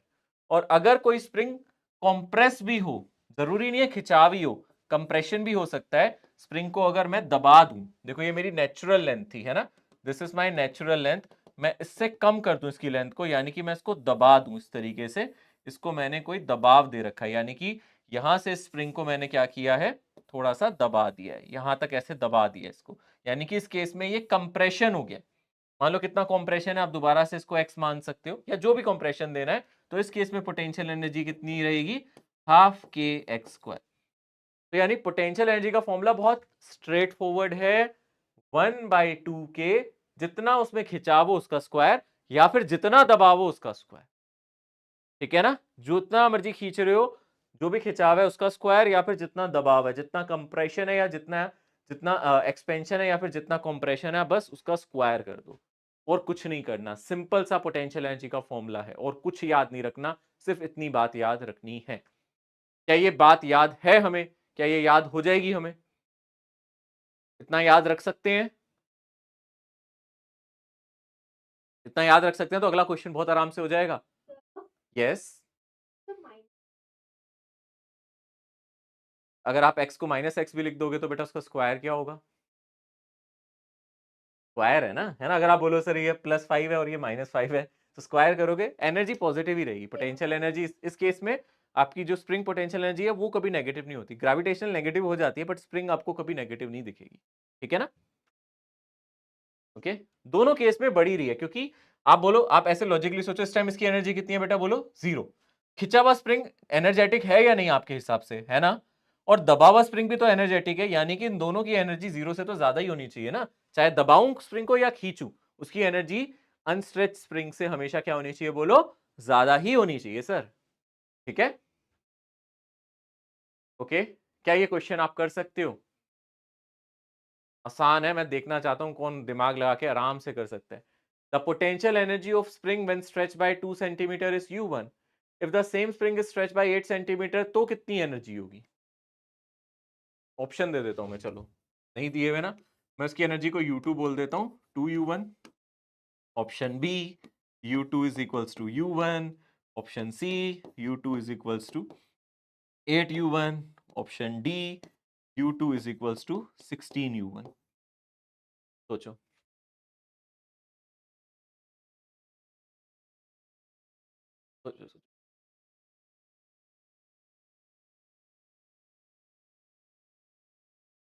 क्या लग रहा है, क्या आंसर होगा? डी है। पहले ये सोचो, पहले आपको x कितना दिया था, पहले बोलो x कितना दिया था आपको, पहले बोलो 2 है ना, और स्प्रिंग कांस्टेंट में मान लेता हूं k है ना, वो तो बदला नहीं है ना। तो पहले u1 का फॉर्मूला क्या होगा, जल्दी से बोलो, हाफ k इंटू 2 सेंटीमीटर है, आप इसको चाहे मीटर में कन्वर्ट कर सकते हो, ठीक है ना। मैं अभी इसको ये लिख देता हूँ हाफ 2, वैसे इसको मैं मीटर में करना चाहिए बट अभी कोई फर्क नहीं पड़ता क्योंकि दोनों ही सेंटीमीटर में है, ठीक है ना। तो u1 मेरा ये था, और u2 कितना होगा, जल्दी से बोलो u2 कितना होगा, बोलो फटाफट बोलो। u2 होगा सर हाफ k इंटू 8 का स्क्वायर। अब खुद सोचो ध्यान से, हाफ k इंटू 8 का स्क्वायर, क्या यही होगा? अगर आप ध्यान से देखो, अब आप रेशियो ले सकते हो u2 बाई u1, या फिर आप इतना भी याद रखो, पहले हम इसको लिख सकते हैं, पहले हमारा u1 half k x square था, अब हमने इसमें स्ट्रेच डबल कर दिया है ना, या कितना कर दिया, 4 टाइम्स कर दिया। अब स्ट्रेच कितना कर दिया हमने, 4 टाइम्स। अरे 2 सेंटीमीटर से 8 में जाओ तो आप लिख सकते हो ना 4x स्क्वायर, ऐसे भी तो कर सकते हो। तो यहां से भी देखने में पता चल रहा है ये 16 टाइम्स हो जाएगा हाफ के एक्स स्क्वायर, या तो आप ये वाला तरीका कर लो जो मैंने बाद वाला बोला है। तो यहां से दिख जाएगा u2 मेरा 16 टाइम्स u1 है। अगर आपको इसमें दिक्कत है तो आप पूरा सॉल्व करो, हाफ के 2 का स्क्वायर, हाफ के 8 का स्क्वायर, और रेशियो ले लो। तो u2 बाई u1 कितना आ जाएगा, हाफ के कट जाएगा, 8 का स्क्वायर कितना होता है 64, और इसका कितना हो जाएगा 4, तो ये आ जाएगा 16। तो u2 कितना हो जाएगा 16 टाइम्स u, ठीक है।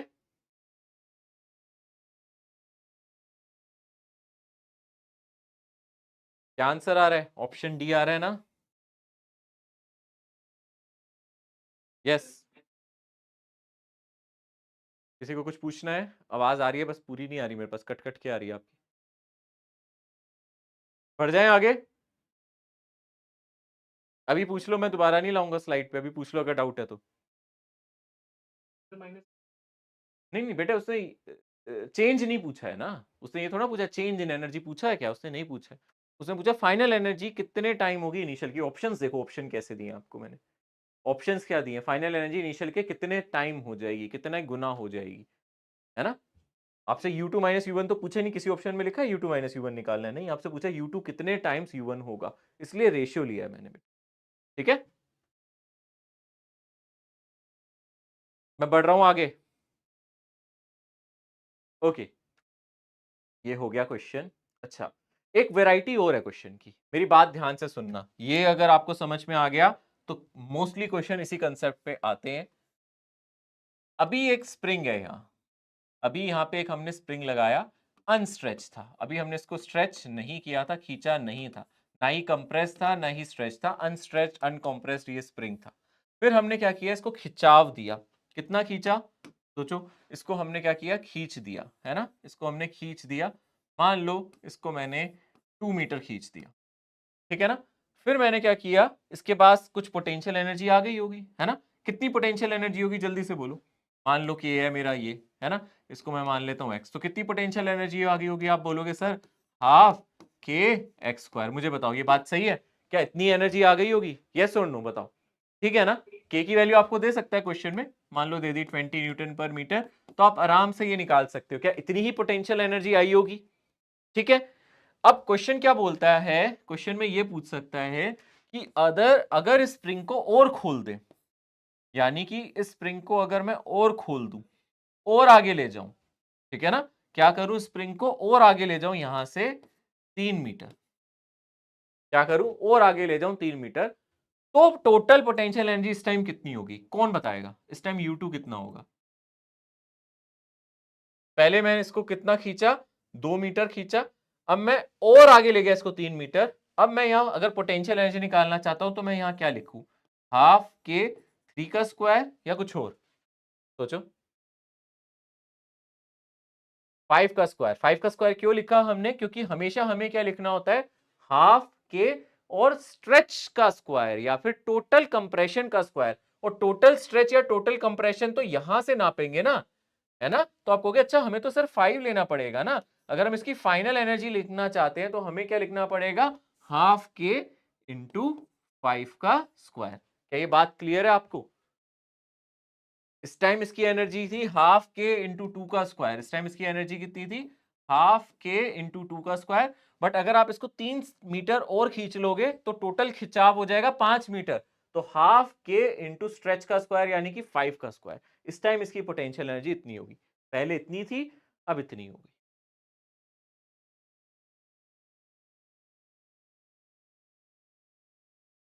पर इतना जरूर याद रखना, आप कहोगे सर हम ना क्वेश्चन तो समझ ही नहीं पाते इसलिए हो नहीं पाते। क्वेश्चन में कैसे पता चलेगा कि 2 मीटर के बाद 3 मीटर खींचा है या टोटल 3 मीटर दी है? क्वेश्चन की कई बार लैंग्वेज नहीं समझ में आती, तो क्वेश्चन को पहले ध्यान से पढ़ो।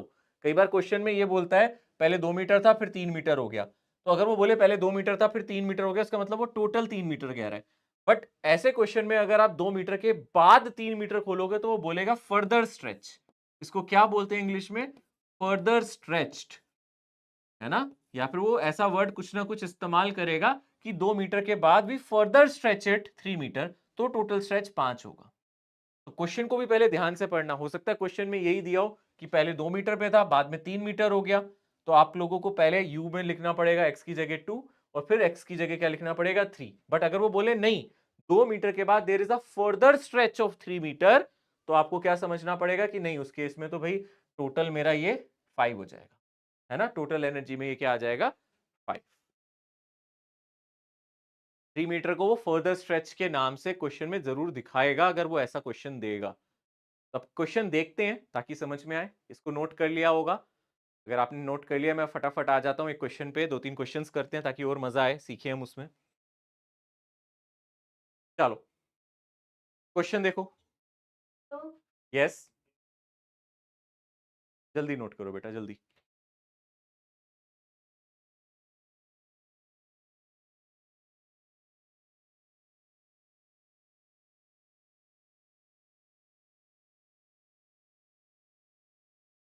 डन ना सभी का? Yes sir. अब इस क्वेश्चन को करो। A spring of spring constant, पहले क्वेश्चन का मतलब समझना है यार, मेरे साथ क्वेश्चन पढ़ लेना। मैंने देखा है मैं मोस्टली हमारे क्वेश्चन गलत इसलिए होते हैं हम क्वेश्चन को समझते नहीं है, हमें समझ नहीं आता वो बोलना क्या चाहता है ना? सबसे बड़ी प्रॉब्लम ये है। A spring of spring constant, ये क्या हमें k की वैल्यू दे दी? ये किस किसने समझ ली बात? ये तो समझ में आ गई सर, ये स्प्रिंग कांस्टेंट है। It is initially stretch by 5 centimetre, यानी कि एक स्प्रिंग था उसमें इनिशियल स्ट्रेच कितना था? मान लो उसमें इनिशियल स्ट्रेच कितना था, अगर हम ध्यान से देखें हम बोलेंगे सर हमें x1 मिल गया, पहले उसमें स्ट्रेच कितना था 5 सेंटीमीटर, और कोशिश करें इसको मीटर में लिखें 5 इंटू 10 की पावर -2 मीटर, ये लिखें, कोशिश करो ऐसे लिखो, ठीक है? फिर वो कह रहा है then the work done required to stretch it further by 5 centimetre, यानी कि समझ में आया आप लोगों को अब वो क्या बोल रहा है? यहां से 5 सेंटीमीटर ऑलरेडी खींचा हुआ था, यहां से 5 सेंटीमीटर और खींच लिया, तो टोटल स्ट्रेच कितना होगा बेटा अब इस केस में? x2 को क्या लेना चाहिए अब इस केस में? क्या 10 सेंटीमीटर नहीं लेना चाहिए? सोचो, आ रहा है ना समझ में? देख रहे हो मैंने कहा था ना क्वेश्चन में ये लैंग्वेज यूज करेगा। तो यहां से अब आप बोलोगे अच्छा ठीक है, तो यहां से अगर आप u1 निकालोगे तो u1 कितना होगा? हाफ के x1 स्क्वायर, और u2 कितना होगा अगर आप ध्यान से देखोगे? Option C. हाफ के x2 स्क्वायर। सी आ रहा है पक्का? सी तो नहीं आ रहा था शायद, ट्राई करो। आपको निकालना क्या है? फर्दर, तो आपको ये निकालना क्या, क्वेश्चन में पूछ क्या रहा है? The work done required to further stretch, यानी कि इसमें से इसको माइनस भी तो करो, फर्दर स्ट्रेच निकालना है। u2 माइनस u1 पूछ रहा है क्वेश्चन में, देखो ध्यान से, ये भी करना है। आप सबने सिर्फ u2 निकाल दी है, फाइनल पोटेंशियल एनर्जी नहीं पूछी। सुनो पहले ध्यान से, उसने बोला है कि पहले आप हाँ नहीं, ऑप्शन बी आएगा बेटा।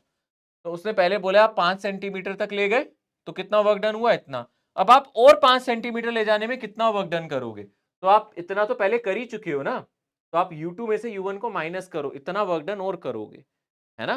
पहले आपने कुछ वर्क डन करके खोल दिया, वो कह रहा है और 5 सेंटीमीटर खोलने के लिए और कितना वर्क डन रिक्वायर्ड है, यानी कि u2 माइनस u1 पूछ रहा है। अब कर लोगे u2 माइनस u1, या फिर वो भी करना पड़ेगा हाफ के x2 square minus x1 square, ठीक है? x2 को कितना लिखोगे? 10 इंटू 10 की पावर -2। मैं नहीं कर रहा सॉल्व, ये आपको करना है। अब आंसर मैंने बता दिया, ये आएगा, आप घर पे सॉल्व करते रहो आराम से, take your time, solve this problem. कर सकते हो ना? छोड़ दूं? सिर्फ सब्स्टिट्यूट करना है अब। मैं आगे बढ़ रहा हूं बेटा, नोट कर लो जल्दी से। मैं पूरा कैलकुलेट नहीं कर रहा, करने को तो मैं कर भी दूंगा, वैसे इसमें कोई बड़ी बात नहीं है। हाफ के कितना करना है बेलो, 5 इंटू 10 की पावर 3 x2 का स्क्वायर, यानी कि यहाँ से हो जाएगा 100 इंटू 10 की पावर -4, ये x2 का स्क्वायर हो जाएगा, माइनस x1 का स्क्वायर यानी कि 25 इंटू 10 की पावर -4। अब आप इसको सॉल्व कर लो, आंसर आ जाएगा भाई। 100 माइनस 25 हो जाएगा 75 इंटू 5 डिवाइडेड बाई 2 इंटू 10 की पावर -1। सॉल्व करो, आंसर आएगा। ठीक है ना। अब ये पावर में कंफ्यूज हो जाएंगे आधे बच्चे, कुल मिला के मेरे से पूरा सॉल्व करवा ही लिया है ना। तो इसको आप 75 पावर कॉमन ले लो ना, इंटू 10 की पावर -4 लिख सकते हो जाएगा। अब मैं बढ़ जाऊं आगे, समझ में आ गया ना, आसान सवाल है।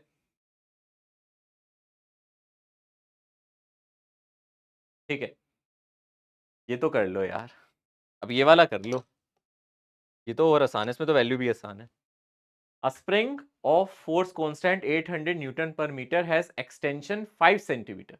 If work done, sorry, the work done in extending it from 5 to 15. तो x1 5 है और x2 15 है। यहाँ x2 15 है, x2 20 मत ले लेना गलती से, x2 15 है, 5 से 15 तक ले जाने की बात कर रहा है। टोटल एक्सटेंशन पहले 5 है, फिर उसने बोला टोटल एक्सटेंशन बाद में 15 हो गया। क्या आंसर आ रहा है? ऑप्शन ए आ रहा है। सब करो, सभी करो, सब ट्राई करो।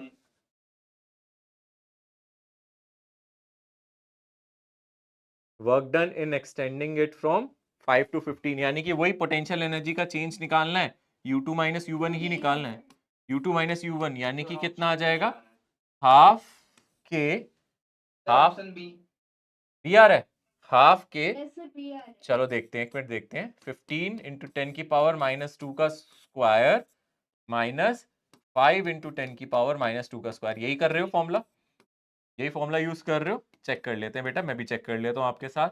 हाफ के कितना है मेरा 800, और 15 का स्क्वायर कितना होता है बेटा 225 इंटू 10 की पावर -4 माइनस 25 इंटू 10 की पावर -4, और यहाँ से कितना आ जाएगा, 2 से कट जाएगा 400 टाइम्स, है ना, तो आ जाएगा 400 इंटू 200, 225 में से 25 माइनस करोगे इंटू 10 की पावर -4, हाँ 10 की पावर -4, ठीक है ना। हाँ तो ये आ जाएगा 80000 इंटू 10 की पावर -4, डेफिनेटली 8 आ जाएगा, आंसर 8 है जी। मीटर में कन्वर्ट करने के लिए बेटा, ये सेंटीमीटर में है ना, 5 इंटू 10 की पावर -2 मीटर। ये वो चीज है जो हम 8th 9th से सिखाई जाती है, पर हम करते नहीं है ना। थैंक यू सर, कितना खुश है लड़का है। ठीक है, सीखते हो ना 9th से 8th 9th से, यूनिट जरूर कन्वर्ट कर लेना, टीचर तब से बोलता आ रहा है, और फिर हम भूल जाते हैं, पर अब याद रहेगा ये। ठीक है, आगे बढ़ रहे हैं अब, हैं अब से आदत डल जाएगी। ये बहुत अच्छा क्वेश्चन है, क्वेश्चन को पहले पढ़ो, मैं चाहता हूं आप लोग रीड करो, और पहले कोशिश करो आप समझ क्या रहे हो। मैंने देखा टेस्ट में क्वेश्चन इसलिए नहीं होते आप लोगों से, आपके पास कोई नया क्वेश्चन आता है ना, आपको लगता है कि मैंने पढ़ा ही नहीं या सर ने पढ़ाया नहीं। अब पढ़ो पहले क्वेश्चन को, बहुत ध्यान से पढ़ो और सोचो, कुछ तो दिमाग लगेगा। 1 मिनट देता हूं पढ़ने के लिए, तसल्ली से पढ़ लो, कोई दिक्कत नहीं है, 1 मिनट तो बहुत है पढ़ने के लिए और समझने के लिए कि क्या हो रहा है क्वेश्चन में। इसका आंसर आ जाए वो भी बता देना, नहीं आएगा तो मैं तो बताऊंगा ही, पर ऐसे क्वेश्चन एक ही बार कराए जाते हैं, फिर उसके बाद याद हो जाते हैं, सदा के लिए ये याद हो जाना चाहिए फिर।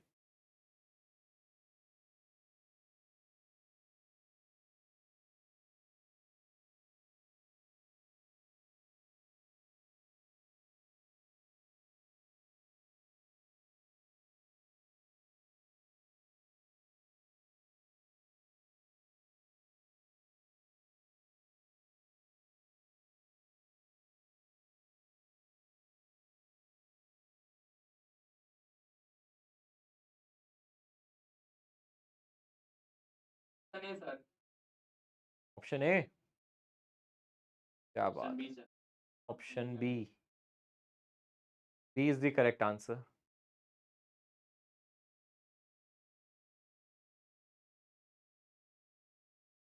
ओके देखो, ए नहीं है बेटा, बी है। देखो अब समझते हैं कैसे करना है। इस क्वेश्चन को करने का तरीका एक बार समझेंगे और फिर इसका आंसर आपको याद होगा, ठीक है ना। अगली बार एग्जाम में आए या कहीं भी आए तो आप सोल्व ही नहीं करोगे, आपको याद रखना है, ठीक है ना, क्योंकि ये क्वेश्चन टाइम सेवर है। इसमें एक बार क्योंकि ये याद रहेगा, ये क्वेश्चन ऐसा है, एक बार करोगे अगली बार आपको याद आ जाएगा, देखिए अच्छा ये तो करा हुआ है, इसका आंसर ये आता है, तो ये हमेशा याद रहेगा। तो एक बार समझते हैं अच्छे से, फिर इसको याद रखना है अपने दिमाग में, एटलीस्ट टेक्निक याद रखनी है। चलो अब आप देखो क्वेश्चन में क्या कह रहा है। दो सिमिलर स्प्रिंग है पी एंड क्यू, बट उनके जो स्प्रिंग कांस्टेंट है केपी एंड के क्यू, और केपी के क्यू से ज्यादा है। इसका क्या मतलब हुआ, पहली लाइन से आप क्या समझे। दो स्प्रिंग है, पहला स्प्रिंग है जिसका स्प्रिंग कांस्टेंट केपी है, ठीक है ना, इसका स्प्रिंग कांस्टेंट क्या है बोलो, केपी। और दूसरा स्प्रिंग है, इसका स्प्रिंग कांस्टेंट कितना लिया हमने बोलो, के क्यू।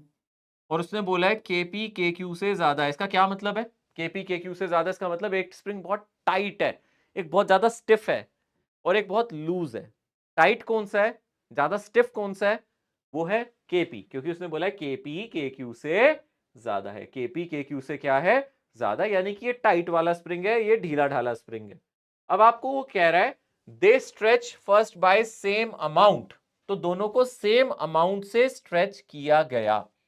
तो दोनों को सेम अमाउंट से स्ट्रेच करता हूं मैं। चलो अगर मैं इसको, जितना मैंने केपी को स्ट्रेच किया, मान लो मैंने इसको कितना स्ट्रेच किया, एक्स, तो के क्यू को भी कितना स्ट्रेच किया बोलो, एक्स। तो कितना वर्क डन करना पड़ा होगा इसमें, वही पोटेंशियल एनर्जी जितना वर्क डन पी में कितना करना पड़ा होगा, और क्यू पे में कितना करना पड़ा होगा, जल्दी से बोलो कितना करना पड़ा होगा इसमें, हाफ के पी और एक्स स्क्वायर। और इसमें कितना करना पड़ा होगा बोलो, हाफ के क्यू और एक्स स्क्वायर। अब मुझे देख के ही बताओ किसमें वर्क डन आपको लगता है ज्यादा करना पड़ा होगा। क्या बड़ा है, केपी बड़ा है के क्यू से, कौन सा वर्क डन आपको देख के पता चल रहा है ज्यादा है, देखो देख के पता चल रहा है सर, केपी के क्यू से ज्यादा है तो डब्ल्यू पी ज्यादा होगा सर, ये तो देख के पता चल रहा है। डब्ल्यू पी डब्ल्यू क्यू से ज्यादा है सर, ये तो देख के पता चल रहा है, क्योंकि केपी क्यू के से ज्यादा है तो के क्यू से ज्यादा है, तो फिर यहाँ वर्क डन भी ज्यादा होगा।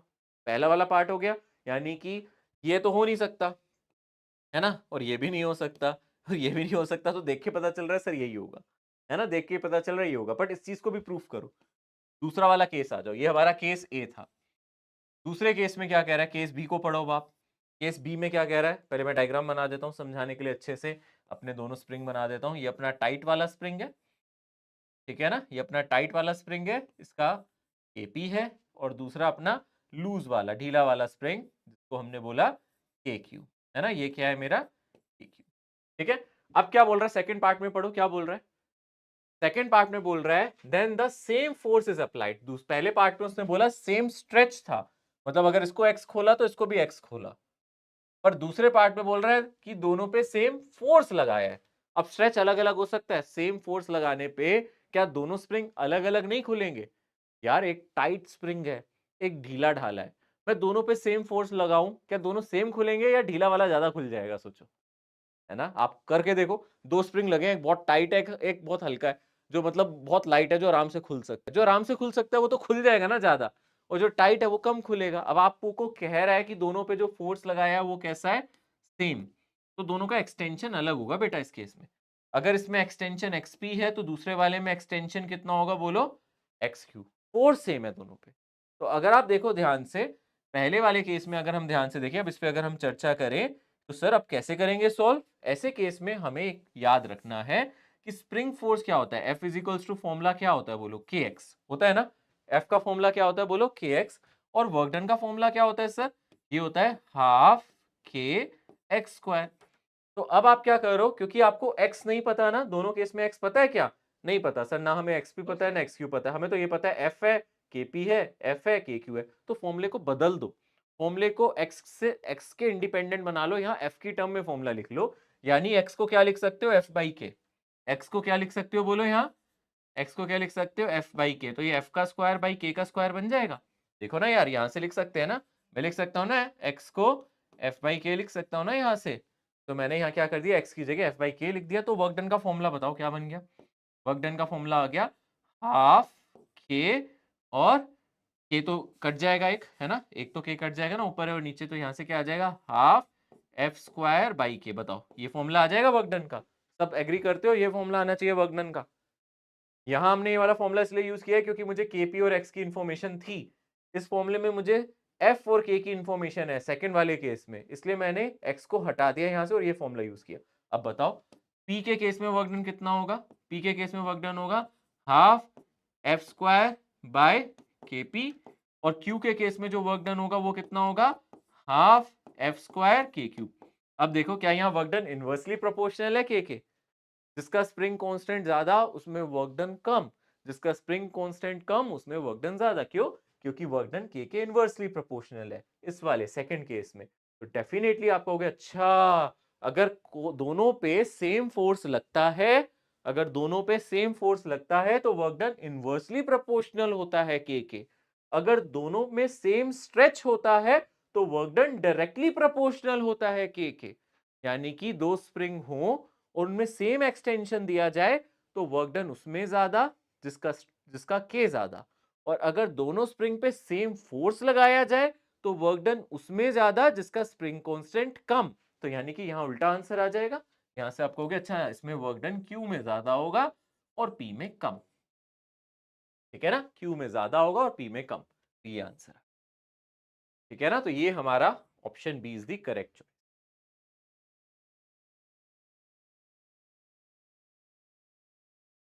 आप चाहो तो इसका कंक्लूजन साइड में लिख सकते हो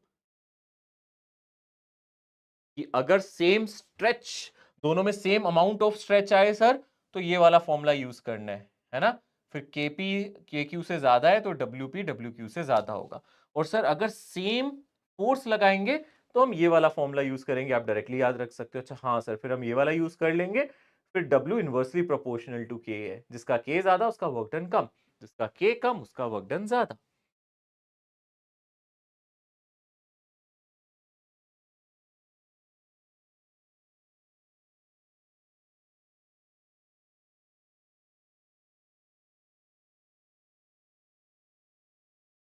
जी बेटा। सर आपने वहाँ पे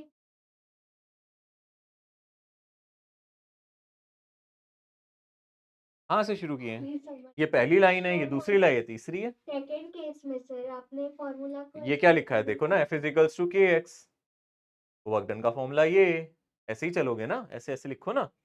ये पहले लिखा है, फिर ये लिखा है, फिर ये लिखा है, फिर ये लिखा है, फिर ये दोनों चीजें लिखी है। स्टेप लिख दूं? स्टेप नंबर 1, ठीक है, स्टेप नंबर 2, फिर लिख दो स्टेप नंबर 3, है ना, फिर मैंने लिख दिया स्टेप नंबर, इन दोनों को मिला दो, ये स्टेप नंबर 4। अब ठीक है, ओके।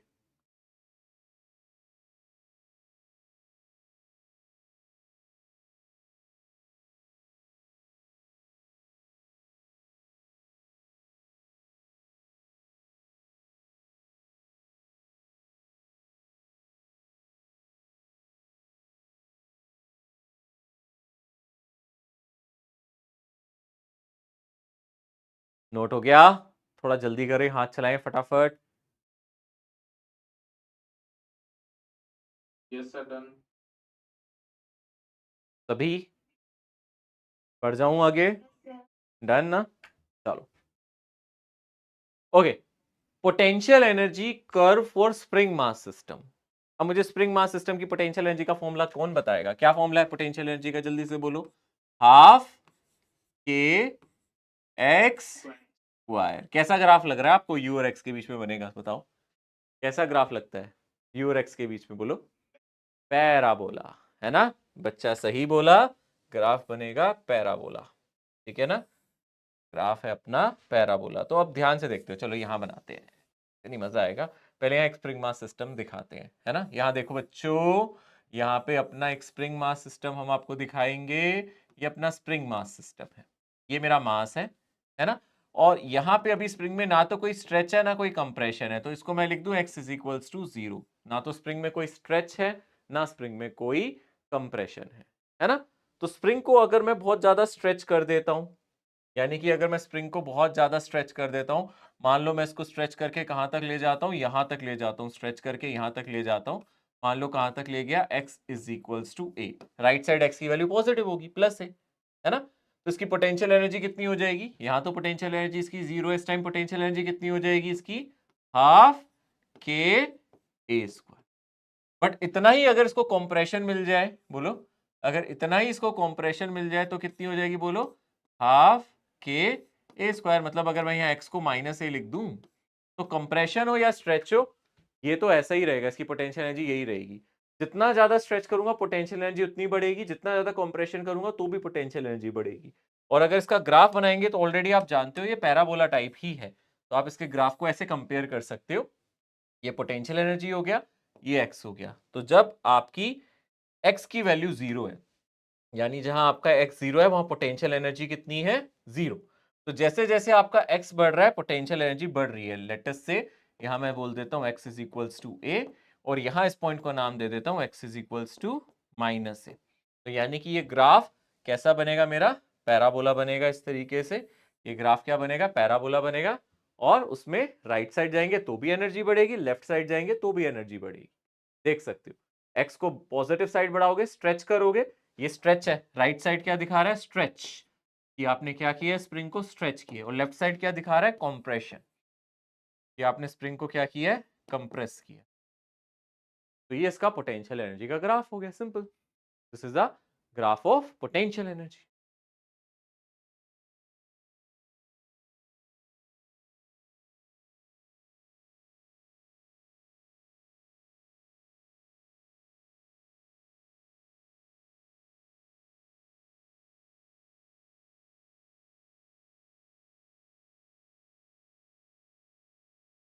ठीक है, पैराबोला बनेगा ना? पक्का ना? पता चल रहा है ना यहां से? पैराबोला।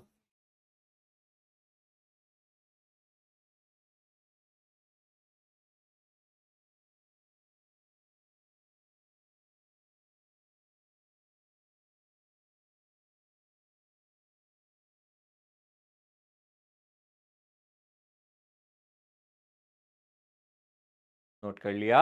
करो करो करो करो करो, नोट करो।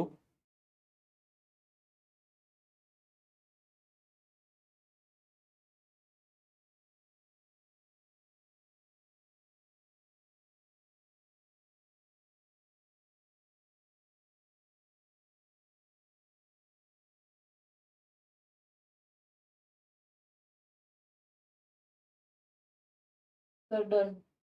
सभी ने नोट किया? सिंपल पैराबोला ग्राफ बनाना है। राइट साइड स्ट्रेच है, लेफ्ट साइड कंप्रेशन है। मैक्सिमम एनर्जी कहाँ होगी? जितना आप दूर ले जाओगे एनर्जी बढ़ती जाएगी, जितना इधर ले जाओगे वहां भी एनर्जी बढ़ती जाएगी। मान लो आप ए तक ले गए तो एनर्जी इतनी हो गई, पीछे भी ले गए तो भी इतनी हो गई, कोई दिक्कत नहीं है। ठीक है? यस, बोलो।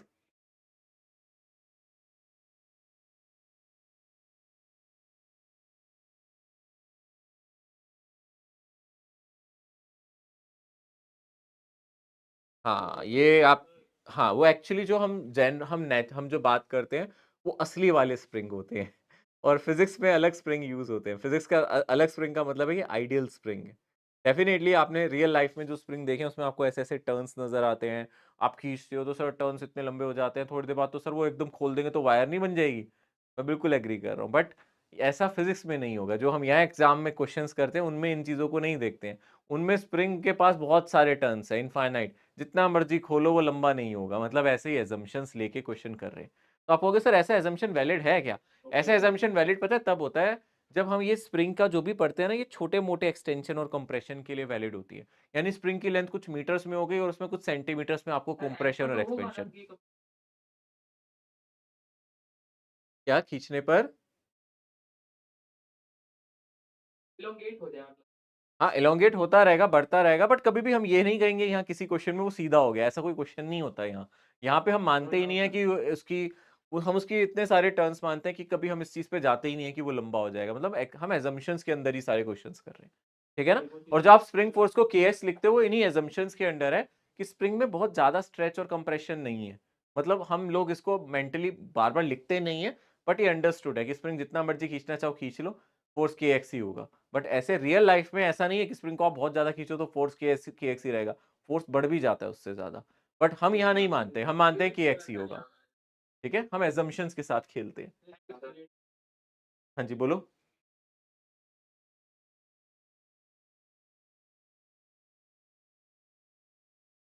हम्म,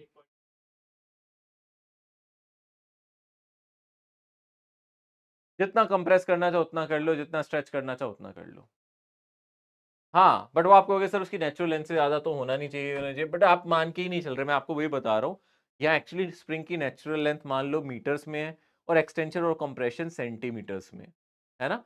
इतनी रेंज में ये एप्लीकेबल होता भी है, बट हम कहीं किसी क्वेश्चन में इस चीज़ पे ध्यान नहीं देंगे, क्योंकि हमें नहीं उस चीज़ को ध्यान में रखना, हमें बस इतना ही मानना है स्प्रिंग फोर्स Kx होता है, जितना मर्ज़ी कंप्रेस करें, जितना एक्सटेंशन करें, अपने को स्ट्रेस नहीं लेना है इस चीज़ का, हमें सोचना ही नहीं है इस बारे में, हमें पढ़ना ही नहीं है इस आर्गुमेंट में, ठीक है ना? तो यहाँ हम ऐसा मान नहीं रहे, हम आइडियल स्प्रिंग मान रहे हैं। ओके, अब एक इंपॉर्टेंट बात, एक बात ये है बेटा, क्या आपने पोटेंशियल एनर्जी कैलकुलेट करना सीखा है आज, ग्रेविटेशन और स्प्रिंग देखा है ना? उसके लिए हमने क्या देखा, हमने कैसे निकाला, हमने ये वाला फॉर्मूला यूज किया, क्या फॉर्मूला यूज किया, वर्क डन का। हमने बोला जो हमारा वर्क डन होता है कंजर्वेटिव फोर्स का, वो किसके इक्वल होता है, बोलो minus change in potential energy. क्या यही फॉर्मूला यूज किया हम लोगों ने, किया ना? और यहां से अगर मैं ध्यान से देखूं तो वर्क डन को मैं ये लिख सकता हूं, वर्क डन क्या होता है, जो भी मेरा कंजर्वेटिव फोर्स है उसका छोटा सा डिस्प्लेसमेंट के साथ डॉट प्रोडक्ट कर दूंगा, तो मुझे क्या मिल जाएगा, वर्क डन। यही तो हम कर रहे हैं इतनी देर से, work done by conservative force dot displacement, ये किसके इक्वल है, minus change in potential energy. यही तो आज करा है हम लोगों ने, आज पूरे दिन यही तो कर रहे हैं। अब यहां से आप कहोगे सर उल्टा कर सकते हैं, अभी तक हम कंजर्वेटिव फोर्स से पोटेंशियल एनर्जी निकाल रहे थे, क्या आप उल्टा कर सकते हैं, पोटेंशियल एनर्जी दी हो, क्या अब हम फोर्स निकाल सकते हैं? समझ रहे हो मेरा क्वेश्चन क्या है? आपने कंजर्वेटिव स्प्रिंग फोर्स से स्प्रिंग की पोटेंशियल एनर्जी निकाल ली आज, है ना? हमें पता था स्प्रिंग फोर्स kx है, तो potential energy half kx square आ गई। अब क्या उल्टा कर सकते हैं कि हमें पोटेंशियल एनर्जी दे रखी हो और स्प्रिंग फोर्स निकल जाए? हाँ, उल्टा भी हो जाएगा, क्योंकि सोचो हुआ क्या था, आपने जब फोर्स को इंटीग्रेट किया था तो पोटेंशियल एनर्जी आई थी, अब पोटेंशियल एनर्जी को डिफरेंशिएट करोगे तो फोर्स आ जाएगा, इसमें कौन सी बड़ी बात है? अरे जैसे काइनेमेटिक्स में करते थे, वेलोसिटी को डिफरेंशिएट करो तो एक्सेलरेशन, एक्सेलरेशन को इंटीग्रेट करो तो वेलोसिटी, ऐसे ही यहां भी है। यानी कि यहां से भी आप लिख सकते हो, अगर आपको if you want to calculate force using potential energy, है ना, अगर हमें क्या करना है, फोर्स कैलकुलेट करना है, हम क्या चाहते हैं, हम फोर्स को कैलकुलेट करना चाहते हैं यूजिंग पोटेंशियल एनर्जी, तो क्या करें, अब हम फोर्स को कैलकुलेट करेंगे यूजिंग पोटेंशियल एनर्जी, तो ऐसे केस में हमें क्या करना पड़ेगा, बोलो डिफरेंशिएशन। यानी कि अब आप फोर्स का फॉर्मूला याद रख सकते हो, this is nothing but minus d you divided by D R. अब होगे सर आर क्या है, यहाँ पे आर कुछ भी ले सकते हो, अगर आप एक्स डायरेक्शन में जा रहे हो तो इसको एक्स बोल दो, वाई डायरेक्शन में जा रहे हो तो वाई बोल दो, अगर फोर्स जेड डायरेक्शन में तो जेड बोल दो, तो मैंने इन जनरल आर लिख दिया अभी के लिए, है ना? तो यहां से आप अब इस फोर्स को याद रख सकते हो, नेगेटिव साइन तो आएगा ही, क्योंकि यहां आ रहा था नेगेटिव साइन, तो वही नेगेटिव साइन आपको यहां भी मिलेगा। यानी कि आपको याद रखना है, फोर्स निकालने के लिए हमें पोटेंशियल एनर्जी का स्लोप निकालना है, यानी कि डिफरेंशिएट करना है। तो अगर आपको फोर्स निकालना है, ये कैसा फोर्स होगा, कंजर्वेटिव फोर्स होगा, है ना? जो भी हम कंजर्वेटिव फोर्स निकाल रहे हैं वो कैसे निकलता है, पोटेंशियल एनर्जी को डिफरेंशिएट करके, बट एक नेगेटिव साइन भी जरूर आएगा, ठीक है ना? उल्टा हो गया, जब फोर्स को इंटीग्रेट किया था तो पोटेंशियल एनर्जी आई थी, पोटेंशियल एनर्जी को डिफरेंशिएट किया तो फोर्स आ गया, जहां से शुरू किया था वहीं आ गए ना दोबारा से। और नहीं यकीन आता तो करके देख लो, मुझे बताओ स्प्रिंग पोटेंशियल एनर्जी कितनी है, जल्दी से बोलो। नहीं आ रहा ना यकीन, तो करके देख लो यार, हाफ की एक्स स्क्वायर थी। अब मैंने बोला फोर्स के लिए क्या करना पड़ेगा, इसको डिफरेंशिएट करना पड़ेगा, minus d you by D x कर दो, तो बोलो माइनस साइन फॉर्मूले वाला, इसका डिफरेंशिएशन बोलो, हाफ के तो कांस्टेंट है, तो डिफरेंशिएशन होगा नहीं, एक्स स्क्वायर का कितना हो जाएगा, 2x, क्या स्प्रिंग फोर्स माइनस की एक्स आ जाएगा आपका, देखो यही तो होता है ना, स्प्रिंग फोर्स माइनस की एक्स, इसको इंटीग्रेट करते थे तो हाफ की एक्स स्क्वायर आता था, हाफ की एक्स स्क्वायर को डिफरेंशिएट करोगे तो माइनस की एक्स आ जाएगा, है ना? इजी है ना?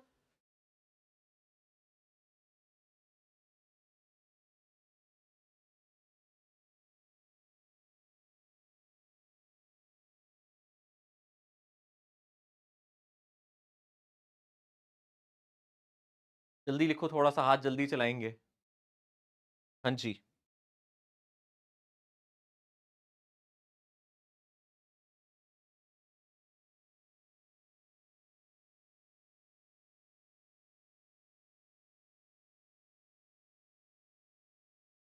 नहीं, वर्क डन का डबल डिफरेंशिएशन, पोटेंशियल एनर्जी का डिफरेंशिएशन यानी वर्क डन का आप ये कह रहे हो, तो यहाँ से हमें फोर्स मिल, फोर्स का डिफरेंशिएशन कुछ नहीं देता, फिर हमें ये मिल जाएगा, अगर आप फोर्स का डिफरेंशिएशन करोगे तो ये मिल जाएगा फोर्स कहाँ मैक्सिमम है कहाँ मिनिमम है, हमें वो चीज मिल जाएगी। हाँ तो k आ जाता है तो उससे क्या आ जाएगा, k नेगेटिव आएगा या पॉजिटिव आएगा, ये भी सोचो। नेगेटिव आएगा, तो डबल डिफरेंशिएशन नेगेटिव आता था तो वो क्या मिलता था हमें, मैक्सिमा मिलता था, है ना।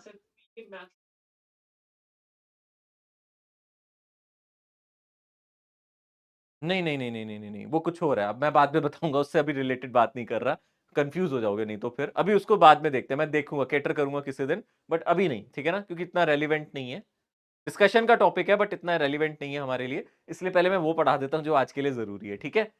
तो डेफिनेटली अगर हम ध्यान से देखें ये फॉर्मूला हमें याद है। अब एक बार जरा इस पे आओ, ग्राफ पे, मुझे एक बात बताओ, आप सब सोच के मुझे बताओ, यहां पे इस पोजीशन को क्या कहते थे, अनस्ट्रेच पोजीशन, इसी पोजीशन को हम क्या कहते थे, इक्विलिब्रियम कहते हैं। इस पोजीशन को क्या बोलते हैं जानते हो, इक्विलिब्रियम। इक्विलिब्रियम पोजीशन कौन सी है, जहां स्प्रिंग मेरा अनस्ट्रेच है। अनस्ट्रेच का मतलब इक्विलिब्रियम, इक्विलिब्रियम का मतलब नेट फोर्स क्या है यहां पे बोलो, जीरो, हाँ या ना, यस या नो, बताओ।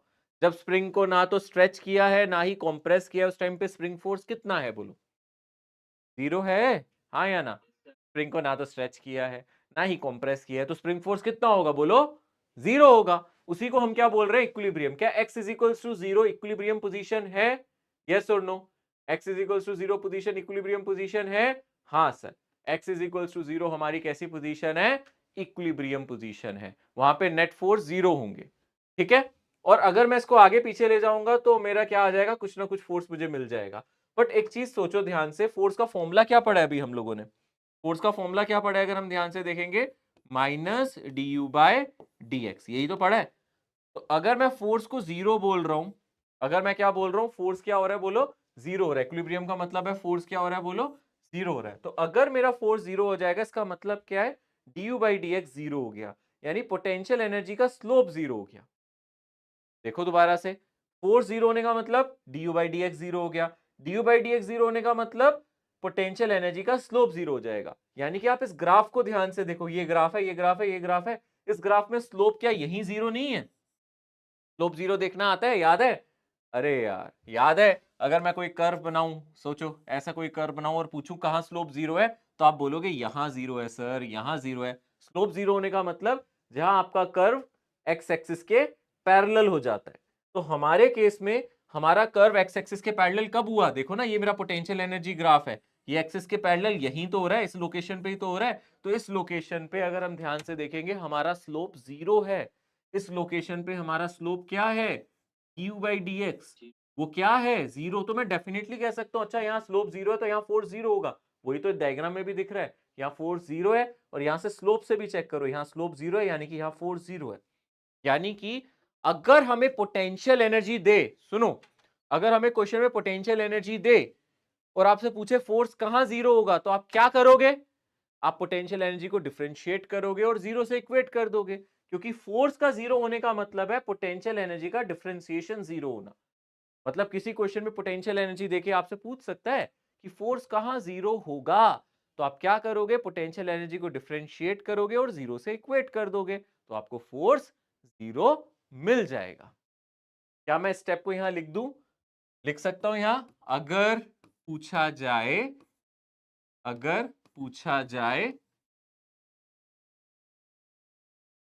फोर्स जीरो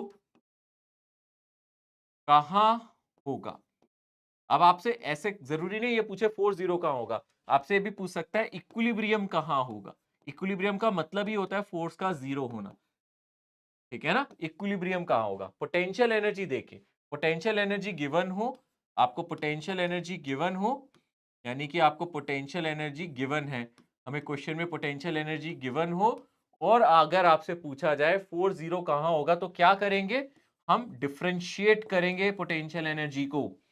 अगर वो x डायरेक्शन में तो x से, y डायरेक्शन में तो y से, z डायरेक्शन में तो z से, डिफरेंशिएट करेंगे और क्या डाल देंगे, जीरो डाल देंगे। यहां से हमें पता चल जाएगा कि इक्विलिब्रियम कहां है। क्वेश्चन दिखाता हूं अभी आसान सा,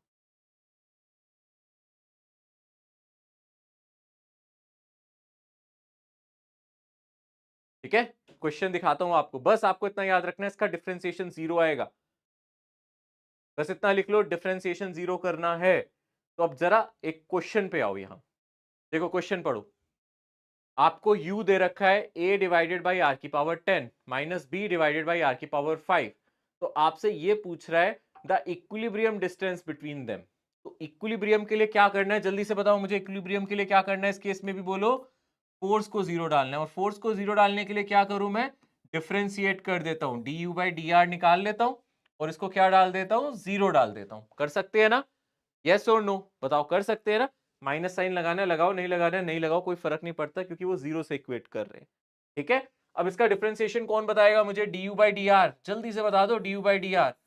आप चाहो तो u को ऐसे लिख सकते हो, a r की पावर -10 माइनस b r की पावर -5। अब अगर आप फंसोगे तो बस डिफरेंशिएशन में फंसोगे, और आसान सा डिफरेंशिएशन है, मुश्किल भी नहीं है यार, इसका डिफरेंशिएशन कर सकते हो।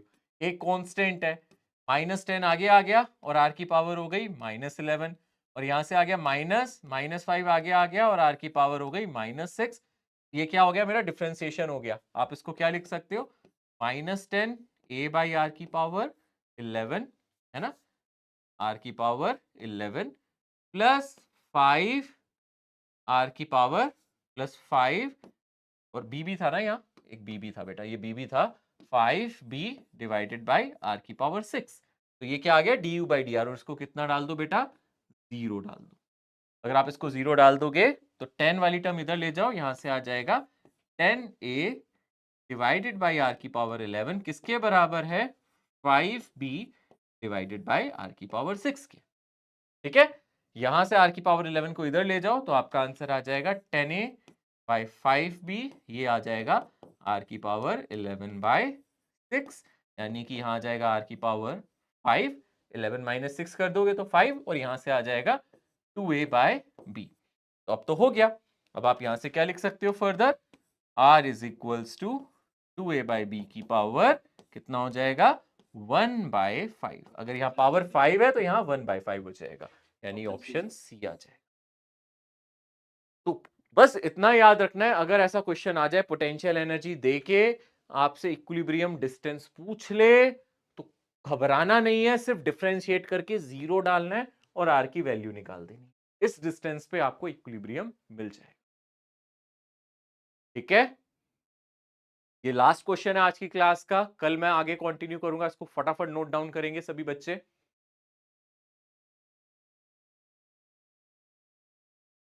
जल्दी से नोट डाउन करें इसको सभी बच्चे। हाँ जी बेटा, आवाज नहीं आ रही आपकी।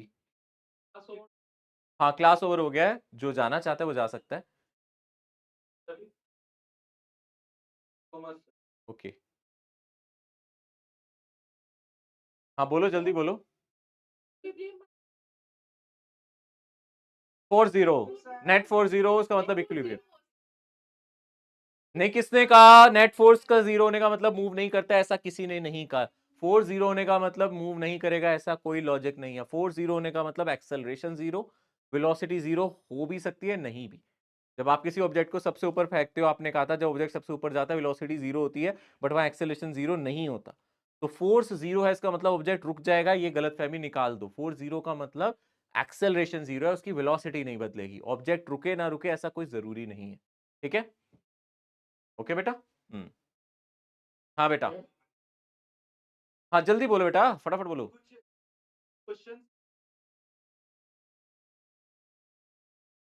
क्वेश्चन प्रैक्टिस का बेटा मैं बात करूंगा, क्योंकि ये मेरे हैंड में नहीं है बच्चे, ये तो पीछे पे डिपेंड करता है, मैं इसमें कुछ कमिट नहीं कर सकता। अगर वो अवेलेबिलिटी होगी तभी कर सकते हैं, क्योंकि आपके सेंटर्स पे क्लास होती है ना बेटा, तो फिर वो फिक्स्ड होते हैं स्केड्यूल्स, तो उसमें अगर टाइम लिमिटेशंस हैं, अगर हुआ अवेलेबल तो कर सकते हैं।